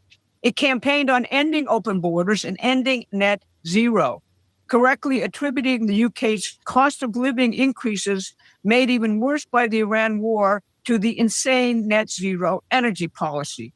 That's the same deadly energy policy Obama and Joe Biden imposed on the United States. As of this morning, Obama has been meeting with Canada's Mark Carney, along with Alex Soros, to see what can be salvaged in the UK and to map new fronts in the war against our country. Now, if what I just told you about the marriage of the UK Canada and Europe's globalists with America's Democrats is a surprise, you need to subscribe to our free newsletter at PrometheanAction.com. We'll put you on the real battlefield between sovereign nations, like the world Donald Trump is now creating, and the imperial financiers who have been this nation's enemies for 250 years. The link is in the description. That brings us back home to a ruling that came down yesterday morning that the Democratic Party is still reeling from. The Supreme Court of Virginia, in a 4-3 decision, struck down the congressional redistricting referendum the Democrats rammed through last month. The map is dead. Virginia runs its 2026 midterms under the existing districts. And here's what's actually going on, because the press is, as usual, lying and covering it up.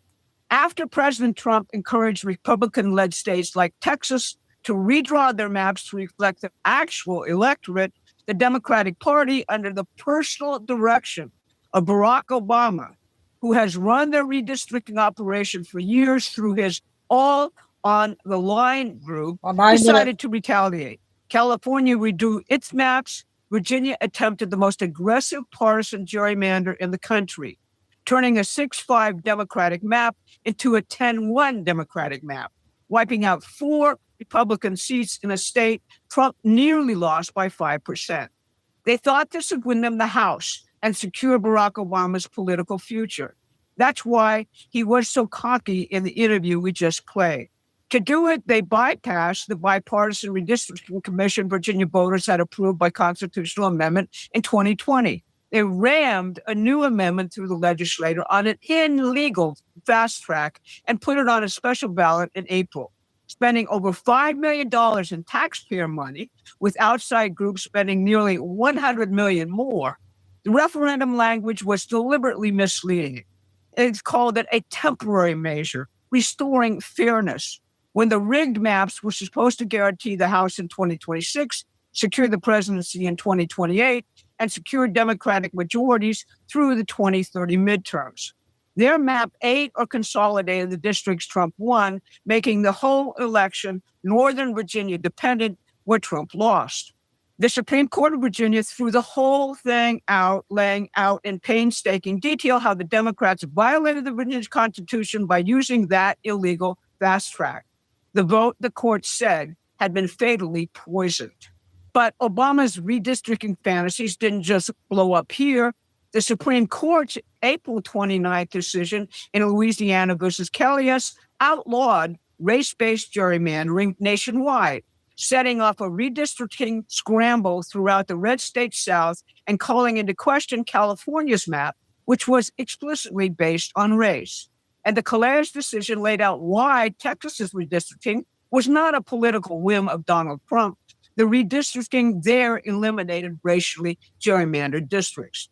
In an instant, the midterm map shifted from Democratic certainty to wins for Trump's Republicans.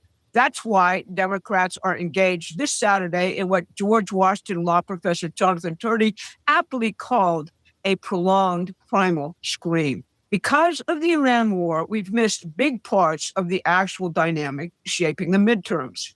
We've got momentum on redistricting because the Virginia court had the stones to call theft what it was, pure theft.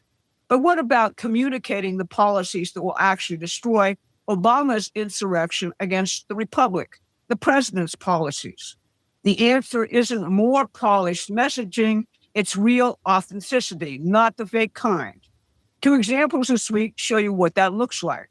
First, watch Vice President J.D. Vance's red meat speech to Iowa Republicans at a factory that makes steel grills for big trucks. Here's one part, just for the flavor. So what happened for 41 years? We all know the story. The factories closed down. My hometown, this is the story of my hometown, where I grew up in a community that was proud, where people built things, where new homes were being made. And by the time I graduated from high school, the manufacturers were laying people off. Those big, beautiful factories were shuttering their doors. And we never had a political movement that said enough is enough, until Donald J. Trump and Zach Nunn came along. Gardner White is the absolute best place to buy Tempur-Pedic. We have more Tempur-Pedic beds in stock than anyone else. Your perfect fit is ready for as low as $17 a month with no interest. Plus, get a $300 free gift and free same-day delivery. Shop Gardner White for the best selection of Tempur-Pedic.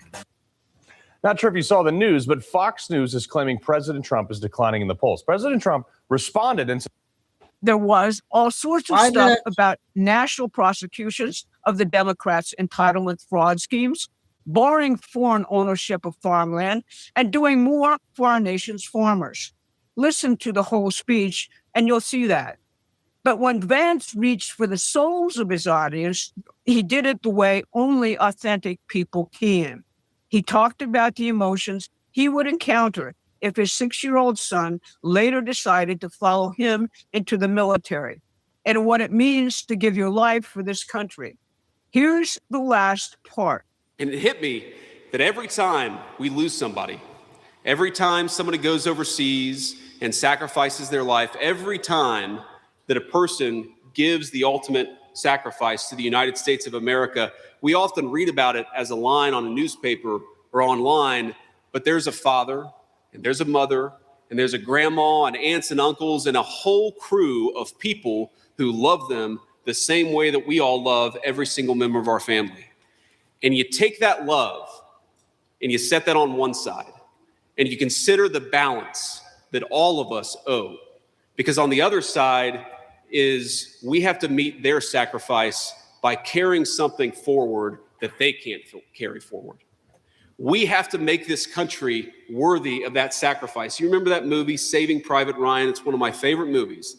And at the very end, right before one of the soldiers takes his last breath, he looks up and he says, "Earn this." That's what is at stake in these midterms, just like it was at Gettysburg when Abe Lincoln struck a similar theme.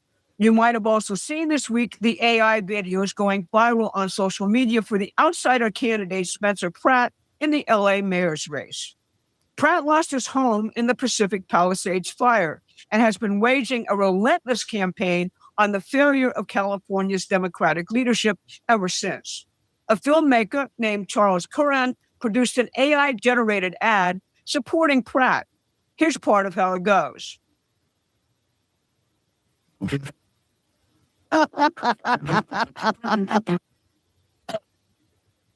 Please, I'm begging you. There's homeless drug addicts in front of the schools. My children aren't safe. Look, if you were a transgender migrant, I could get you a free pussy. Let's move the drug addicts closer. Bass already solved a crime. I endorse her. The DSA agents you see in that flick dragging people into the aristocracy's feast are Democratic Socialists of America, the Jacobin Democrats who have taken over that party. The Pratt campaign itself is producing similar short videos dramatizing the destruction of the once golden state in ways words alone cannot. Recent polling shows Pratt tied with Mayor Karen Bass in second place, and his videos are catching fire all over the country. That's the point.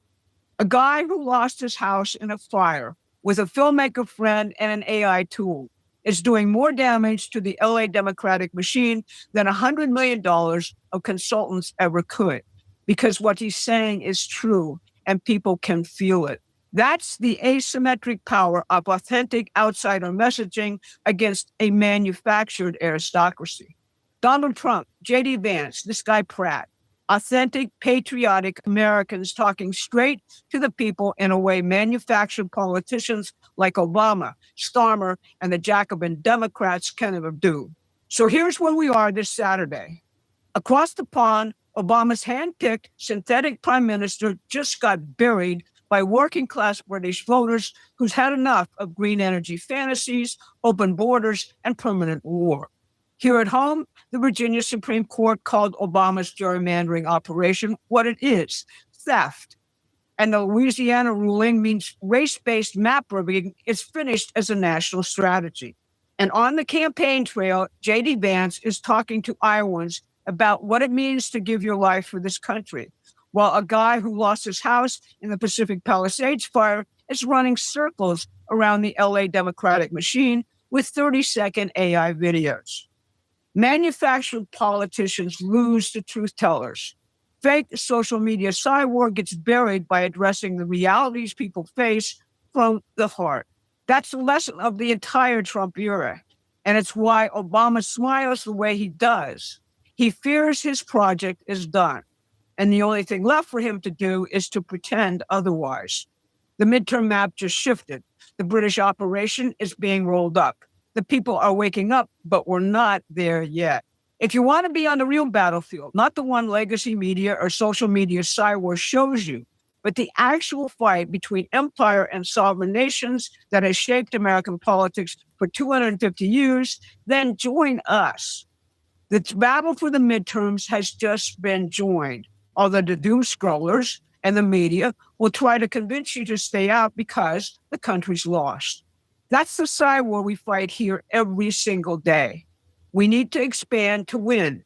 Become a supporting member or contributor. Losing is really not an option. This has been your Saturday Wrap. Okay, that's one of our ladies there. Her partner, I got 2 short ones on her. So the next one's 8 minutes. Finally, I'm not sure about this one.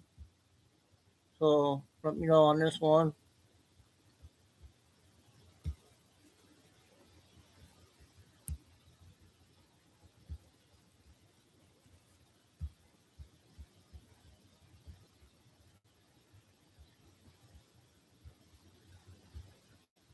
Boom. The world of clones. Body doubles, clones or masks. You decide. Published by AMG News. Boom. The world of clones. Body doubles, clones or masks. You decide. Walk with me on a journey through reality and speculation. One that will leave you both questioning reality and existence. This is not a typical thread for me in subject matter, but you will still see plenty of pictures. Might sneak a map in too. Why double star? Well, it's the title of a book by one of my favorite SF authors, Robert A. Heinlein. The cliff notes are an actor is recruited to play a head of state that suddenly dies. Okay, that's a pretty strong hint where we are going tonight. Not the only place, this will wend in a couple of directions, but it should keep your mind in the game. I want to start by thanking a couple of Anons for helping me with this. I robbed pictures from them without remorse, and they were willing accomplices. That makes me think that we are being directed. Perhaps all of those ads popping up aren't coincidental after all. I love the indirect nods that we are going in the right direction. How's this one, you guys? So, I got to thinking about how many people have been accused of using body doubles or clones. Now I'll say right here and now, I have a hard time swallowing the clone thing. Is it possible? Absolutely. Is it practical? Not so much for a number of reasons. But I won't get into that now when we have an easy and very effective solution at hand. Full masks. Hollywood FX industry has been using them for decades, and they can be made to be exceptionally realistic. So much so, that if you weren't comparing people side by side, often you would miss the little detail differences. If the retail ones are as good as above, how good do you think the pro ones are? So let's look at a pile of comparisons, starting with Joe, the Gaff, Biden. Let's go, Brandon. Related. Exposed. Biden is dead. Meet the clone, the actor, and the greatest lie ever sold to America. 7:30, you video. guys. Bill Clinton. Fossey. Just in, gold is king in 2026. The official 2026 golden token secures your wealth and legacy. Because gold always wins.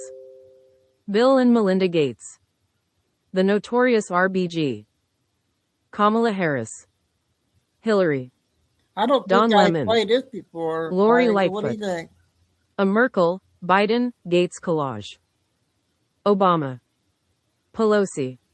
I hesitate to add this, but in the interest of openness and honesty, Mike Pence. I have to look at all the facts, even the ones I might not like. Strzok. And lastly, Zuckerberg. I will also link a big thread that at Q_Galt did that covers the above and many more. I don't agree with all of them, but that's okay. Lori Lightfoot. Kamala Harris. Barack Obama. Valerie Jarrett. Oprah Winfrey. No. Adele. Stephen Colbert. Jennifer Aniston. Alyssa Milano. Joy Reid. Michelle Obama. James Comey. Bill Clinton. Hillary Clinton. Hunter Biden. So, with all of the above in mind, it's pretty easy to believe that we are seeing some shenanigans. But to what end? Well, as always, I have a theory on that. Buckle in, folks. We know that Q has quite a few statements that they have made multiple times. Let's look at relevant ones to this conversation right now. What makes a movie good? Great actors? Enjoy the show has appeared 73 times. I won't bother linking a drop, there are so many. Where is Hunter has dropped in POTUS tweets twice. A term that has popped up on the Coon in regards to what is going on, kabuki theater. He's attacking me. Patriots are in control. Running around. And finally, the Great Awakening. A total of 55 times. So what does all of this mean? Here you go. Well, here we go. What it means is that we are watching a pre-planned and long-designed script play out. This script is designed to awaken the most people, with the least amount of death amongst the population. Remember, this is war. There will be collateral damage. It cannot be fully helped. But the path that has been laid down is the one calculated to bring the least collateral damage possible, while in turn awakening as many normies as possible. Remember, military planning at its finest. And only 4 to 6% lost, 3 drops. Anyone notice how quiet so many Hollywood actors are? Sure, we have Hanks, Oprah, Ellen, Madonna, Milano, what's his butt from Archie, and Midler all bleeding pretty consistently. But what about all of the others? Robert Downey Jr., Ben Stiller, etc., etc., etc. Is it possible that great actors are playing roles? Roles laid out for them as part of their deal for an easy death? Roles designed to expose the perfidy of the leftists, Hollywood et al. Actors used to wearing silicone masks as part of their work. Actors used to having to change tone and inflection to suit the role. Actors used to sitting for hours to get made up for their role. Are they actors every time? No, I don't think so. I think it's done for a variety of reasons. The real Politico traitors are only let out on a very short leash from time to time. Hence the changes with, say, Hillary, who looks different every time you see her. Is it her known doubles? An actor in a mask? Or the cabbage breath girl herself? At this point it is hard to tell. But it's obvious it's not always the witch. Bottom line here is that we are watching a show put on by white hats designed to wake the most normies possible with the least amount of death. I, and many others in and around my digging groups, feel that this was all a done deal in 2017, before Q dropped the first time. Everything is allowed, planned for, and controlled. Riots, fires, COVID, everything.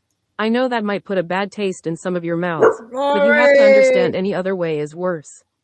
Any other way ignites a shooting war that no rational person wants. A shooting war that would kill millions quickly. This is our last stand. We have no other fallback position. This is it. We have only one chance to get it correct. I'm going to trust the Patriots in control, and do as they ask. Going cowboy is the wrong thing, until it is asked of us. Let's let the military handle that which they do so well, and are trained to do. Thank you for reading. Once again, I hope that this has helped you understand the big picture that we are dealing with. If you like what you read, please read my articles for more. Much more. We go all, together we go. That's a new one. I don't think I played that one. Okay, we got some short ones now. Chico.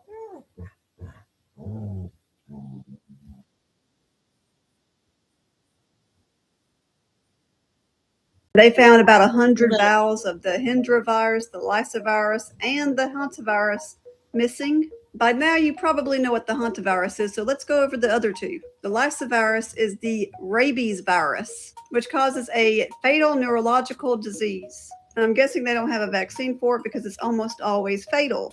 Then there's the Hendra virus. It's a rare but serious zoonotic disease that causes severe respiratory and neurological illness in horses and humans. I just wanted to go over those just in case you were wondering what they were. But back to this, because of course they're working on one of these.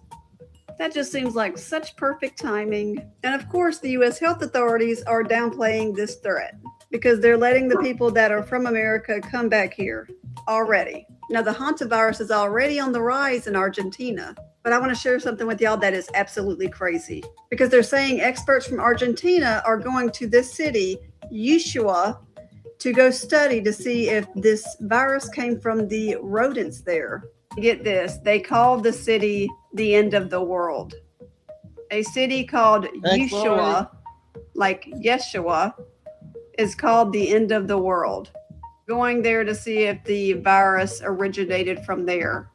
They're also saying that the Dutch victims on the cruise visited these 3 countries before the cruise started. And now we have people in 3 states in the US being monitored for potential infections.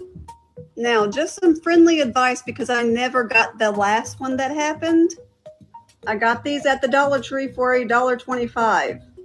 You need zinc. Also, during the last one, I did detoxes. I did heavy metal detox and then a parasite cleanse. And again, I never got it. These are also in gummy form if you have children. Just some advice, take it or leave it. Hey, another good one with her.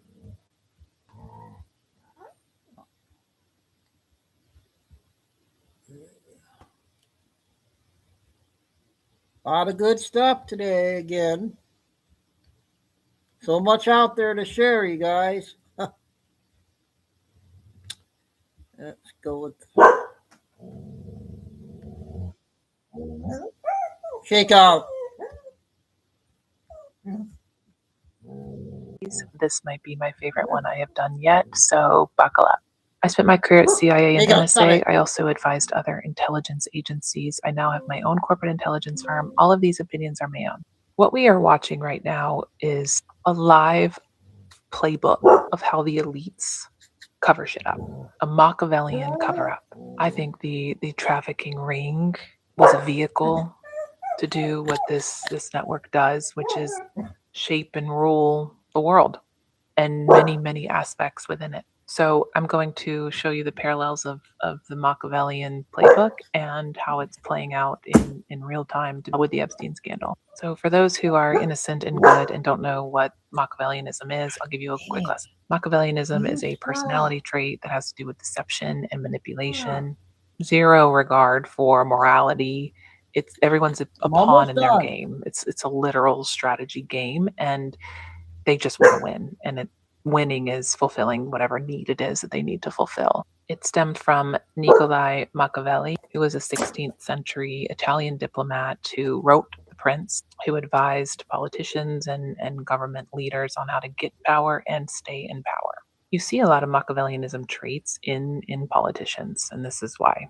All right, so let's walk through how they play this game. Rule 1, killing the symbol to save the system. So Machiavelli tells princes, if a scandal threatens you, you sacrifice one man to save the regime.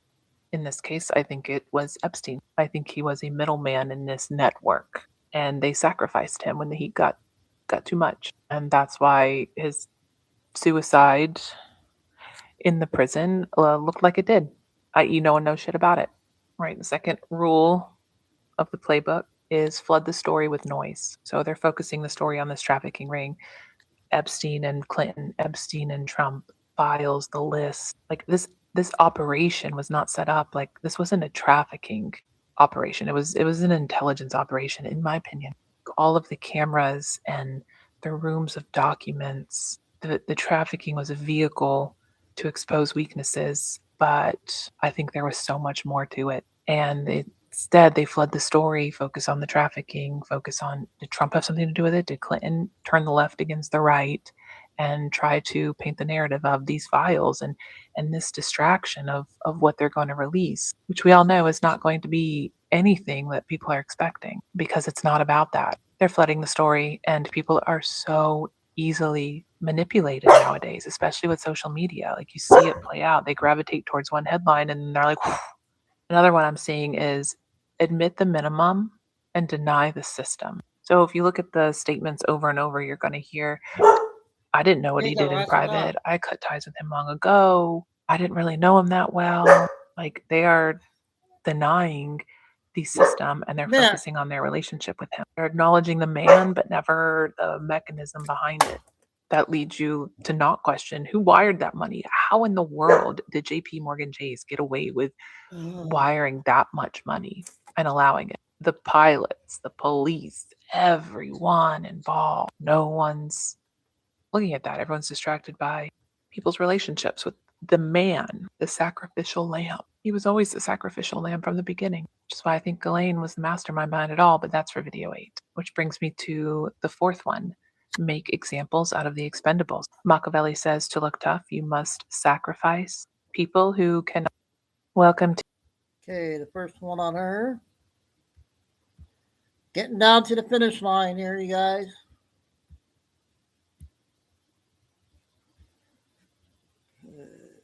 What this one is.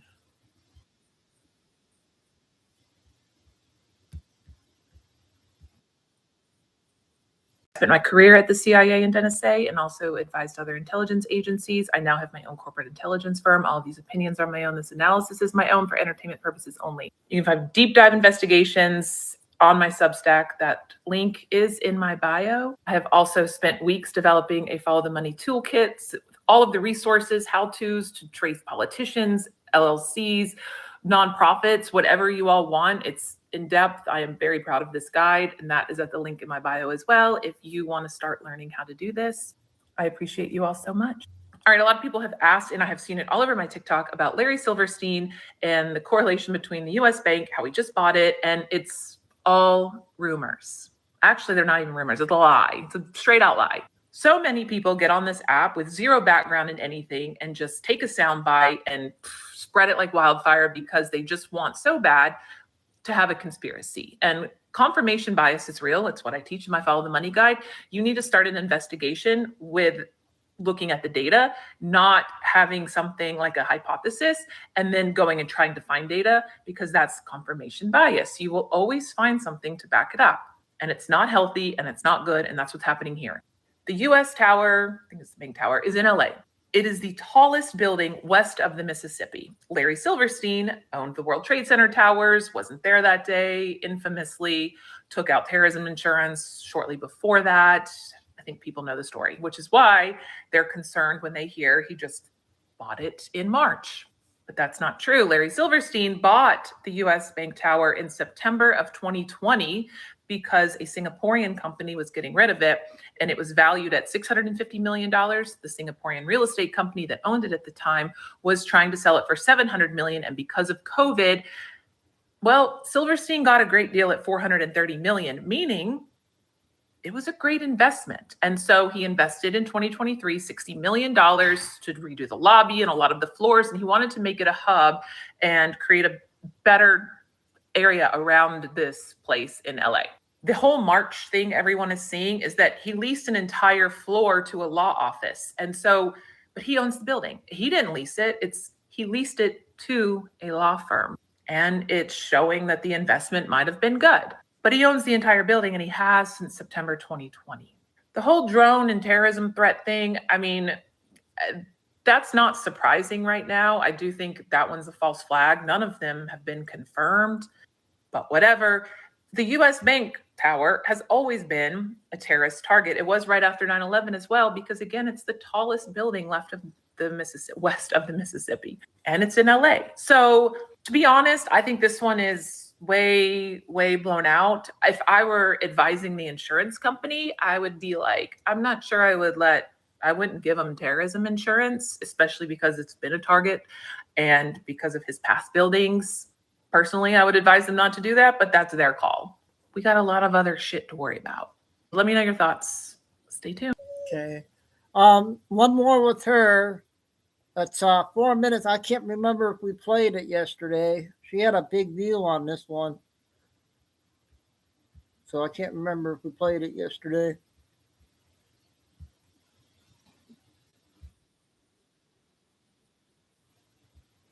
About 4 minutes. The White House has released aliens, and we need to talk about it. I know I haven't done one of these in a while. Let me know if you enjoy them. I personally enjoy them. Let's get into it. The Department of Defense released the alien files, which means we're about to get wrecked, I think. You can go to war.gov/UFO, and they have released files. It's in an effort for transparency. I think we are all kind of over this. At least I am. Whenever I release the aliens or alien files or talk about aliens, something's up. I think that the trust in our government is at an all-time low, unfortunately, and that just leads people to question intentions of everything. And that's where we're at.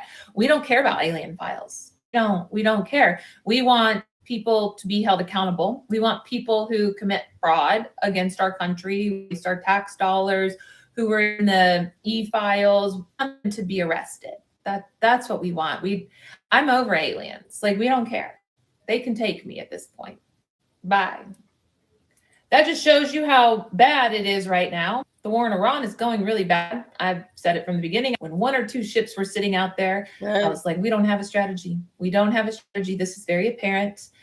As someone who studied war games, game theory, and who has done war games, it was apparent at that point that we didn't have a strategy. And it shows now. We are on the defense. We are reacting to their actions. Only ways to get out of this are to an entire civilization, which that's a no. I think that would be the start of a revolution for us. We need to pull out and take the L. But in my opinion, what they're doing is trying to figure out how they're going to save face. So they release aliens. So that's how you know it's going really bad over there. But that's what happens when you get into war with no real purpose. We've had Tulsi Gabbard come on and say at her congressional hearing and say, we did not find any evidence that they were close to getting a nuclear weapon. Pete Hegseth went and testified last week and said we destroyed them in June, but they had ambitions to make one.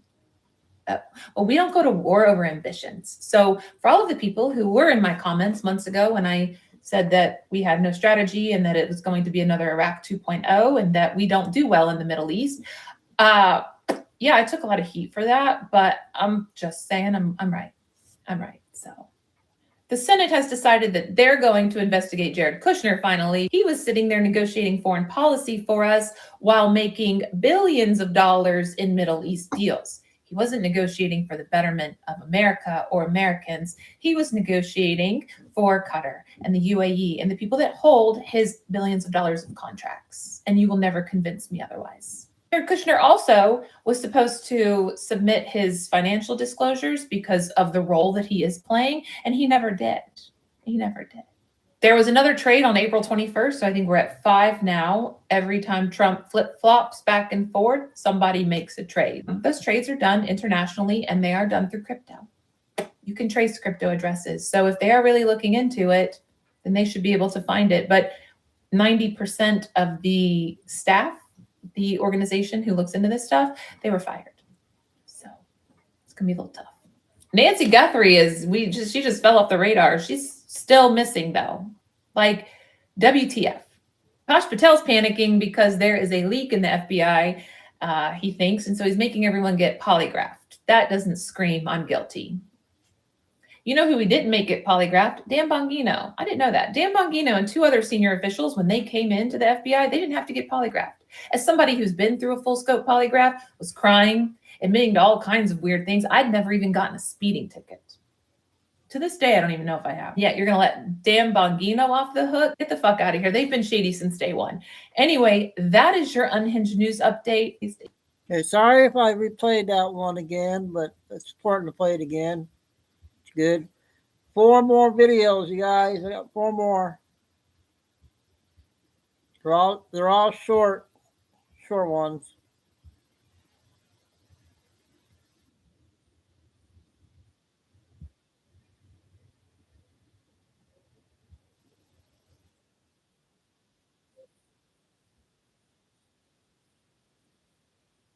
Tools at affordable. 1 minute. Foreign fraud rings targeting your tax dollars and your healthcare system. We're talking billions too. A massive DOJ bust called Operation Gold Rush uncovered a global scheme that tried to rip off Medicare for more than $10 billion. Joining us now, Rachel O'Brien with Open the Books on how this happened and why it may just be the tip of the iceberg. Good morning to you. Great to see you as always. Tell us more about Operation Gold Rush. They tried to steal more than $10 billion. Wrapping things up here. Yeah, so the DOJ charged 11 people in New York with fraudulently billing more than almost $11 billion. they got away with almost 1 billion of it. So these people mostly were based in Russia and other foreign locations, a few in America, but mostly abroad. And they bought dozens of companies that sold medical equipment, everything from walkers to respiratory equipment, even hospital beds. So these companies already existed. They had the ability to submit claims to Medicare. And so these fraudulent actors did exactly that. They submitted billions of dollars in false healthcare claims to Medicare. They stole the identities and personal information of more than 1 million Americans in all 50 states, including elderly and disabled Americans, and they submitted it. And so the HHS, Inspector General, and the Centers for Medicare and Medicaid Services, they were able to prevent them from receiving most of that money, that $11 billion they tried to steal. But they were able to get $1 billion from Medicaid before they realized. And that's just one case the Justice Department has been able to successfully prosecute, but you're seeing other similar fraud cases as well.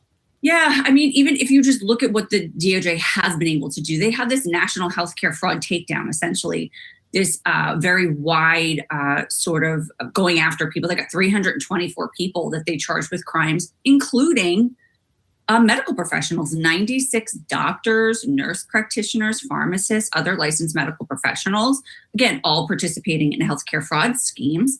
And then, we saw other foreign run schemes, like there's one in Pakistan where people used AI to create fake recordings of Medicare beneficiaries who were purporting to consent to receive certain products. So they made up people saying, yes, I would like a cane or I'd like a walker. And they submitted claims for that. They also, illegally sold information to labs and used that to submit fake claims to Medicare. Again, that they submitted over $700 million worth of fake claims, and they got over $400 million from Medicare paid out of that. And this is really no surprise when you look at just how much Medicare and Medicaid spending has gone up. Yeah, so Medicaid spending has increased 83% in just a few years, right? It was $108.6 billion in 2018. It was almost $200 billion in 2023. It dropped a little bit in 24. But Medicaid spending in individual states is even worse, right? So the states do have their own Medicaid spending that they control and they oversee. California, their Medicaid spending has soared 147% in just a few years. It was $14.5 billion in 2018. Then it reached $23 billion in 2023, 24. And we talked a couple weeks ago about the autism treatment being billed through Medicaid and how that has skyrocketed between 2019 and 24. So similarly here, right, as spending increases, it's likely there's plenty more incorrect billing and misspending. I know you guys will find it for us too. OpenTheBooks.com's Deputy Public Policy Editor, Rachel O'Brien. Thank you so much for joining us. Okay, more fraud. 2 more, you guys. Other lady I'm going to do.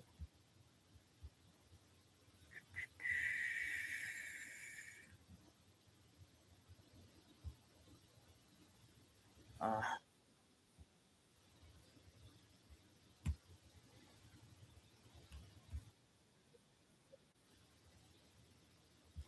5 o'clock tomorrow.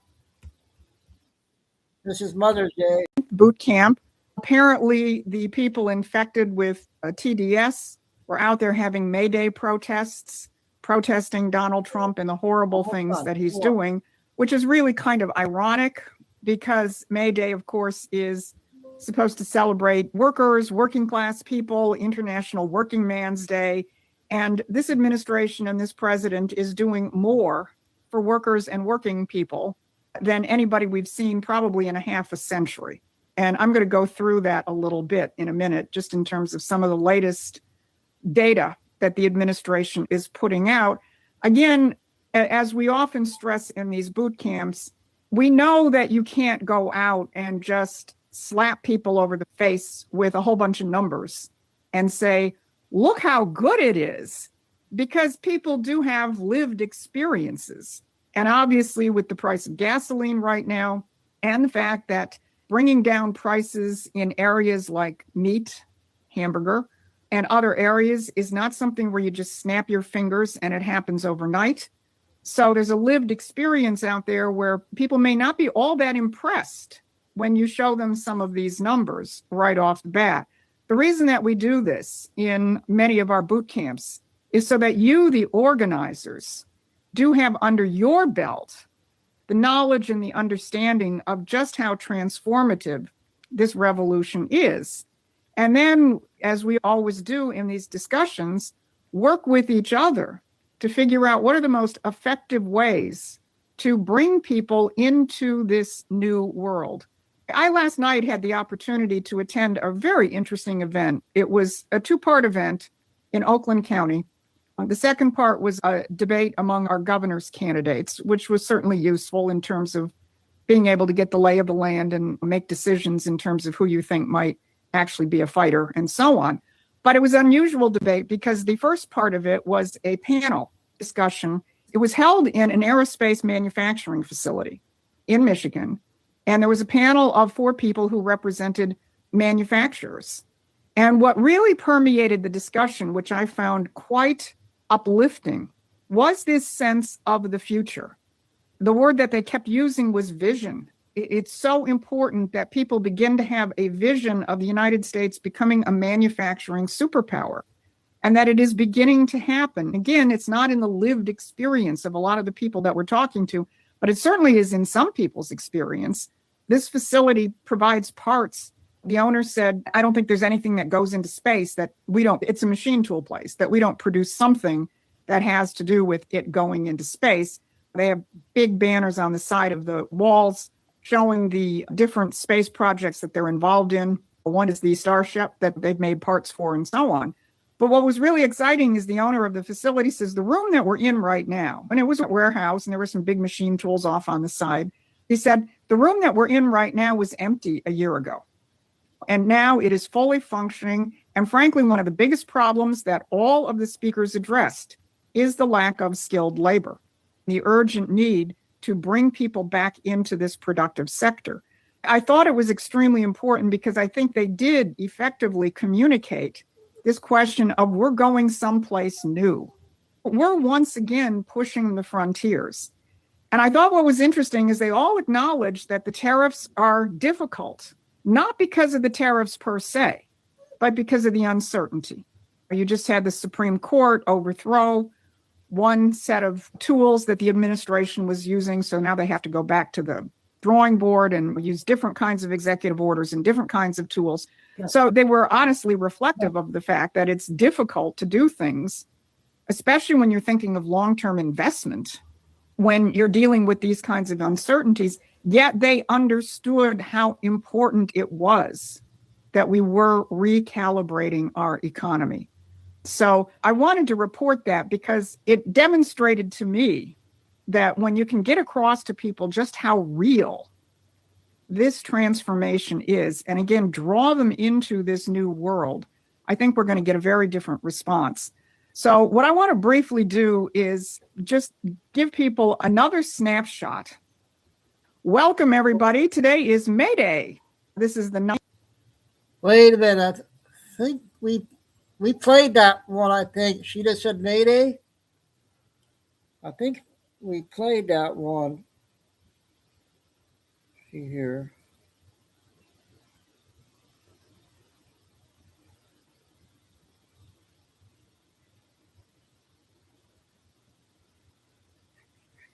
Doesn't show what date that was.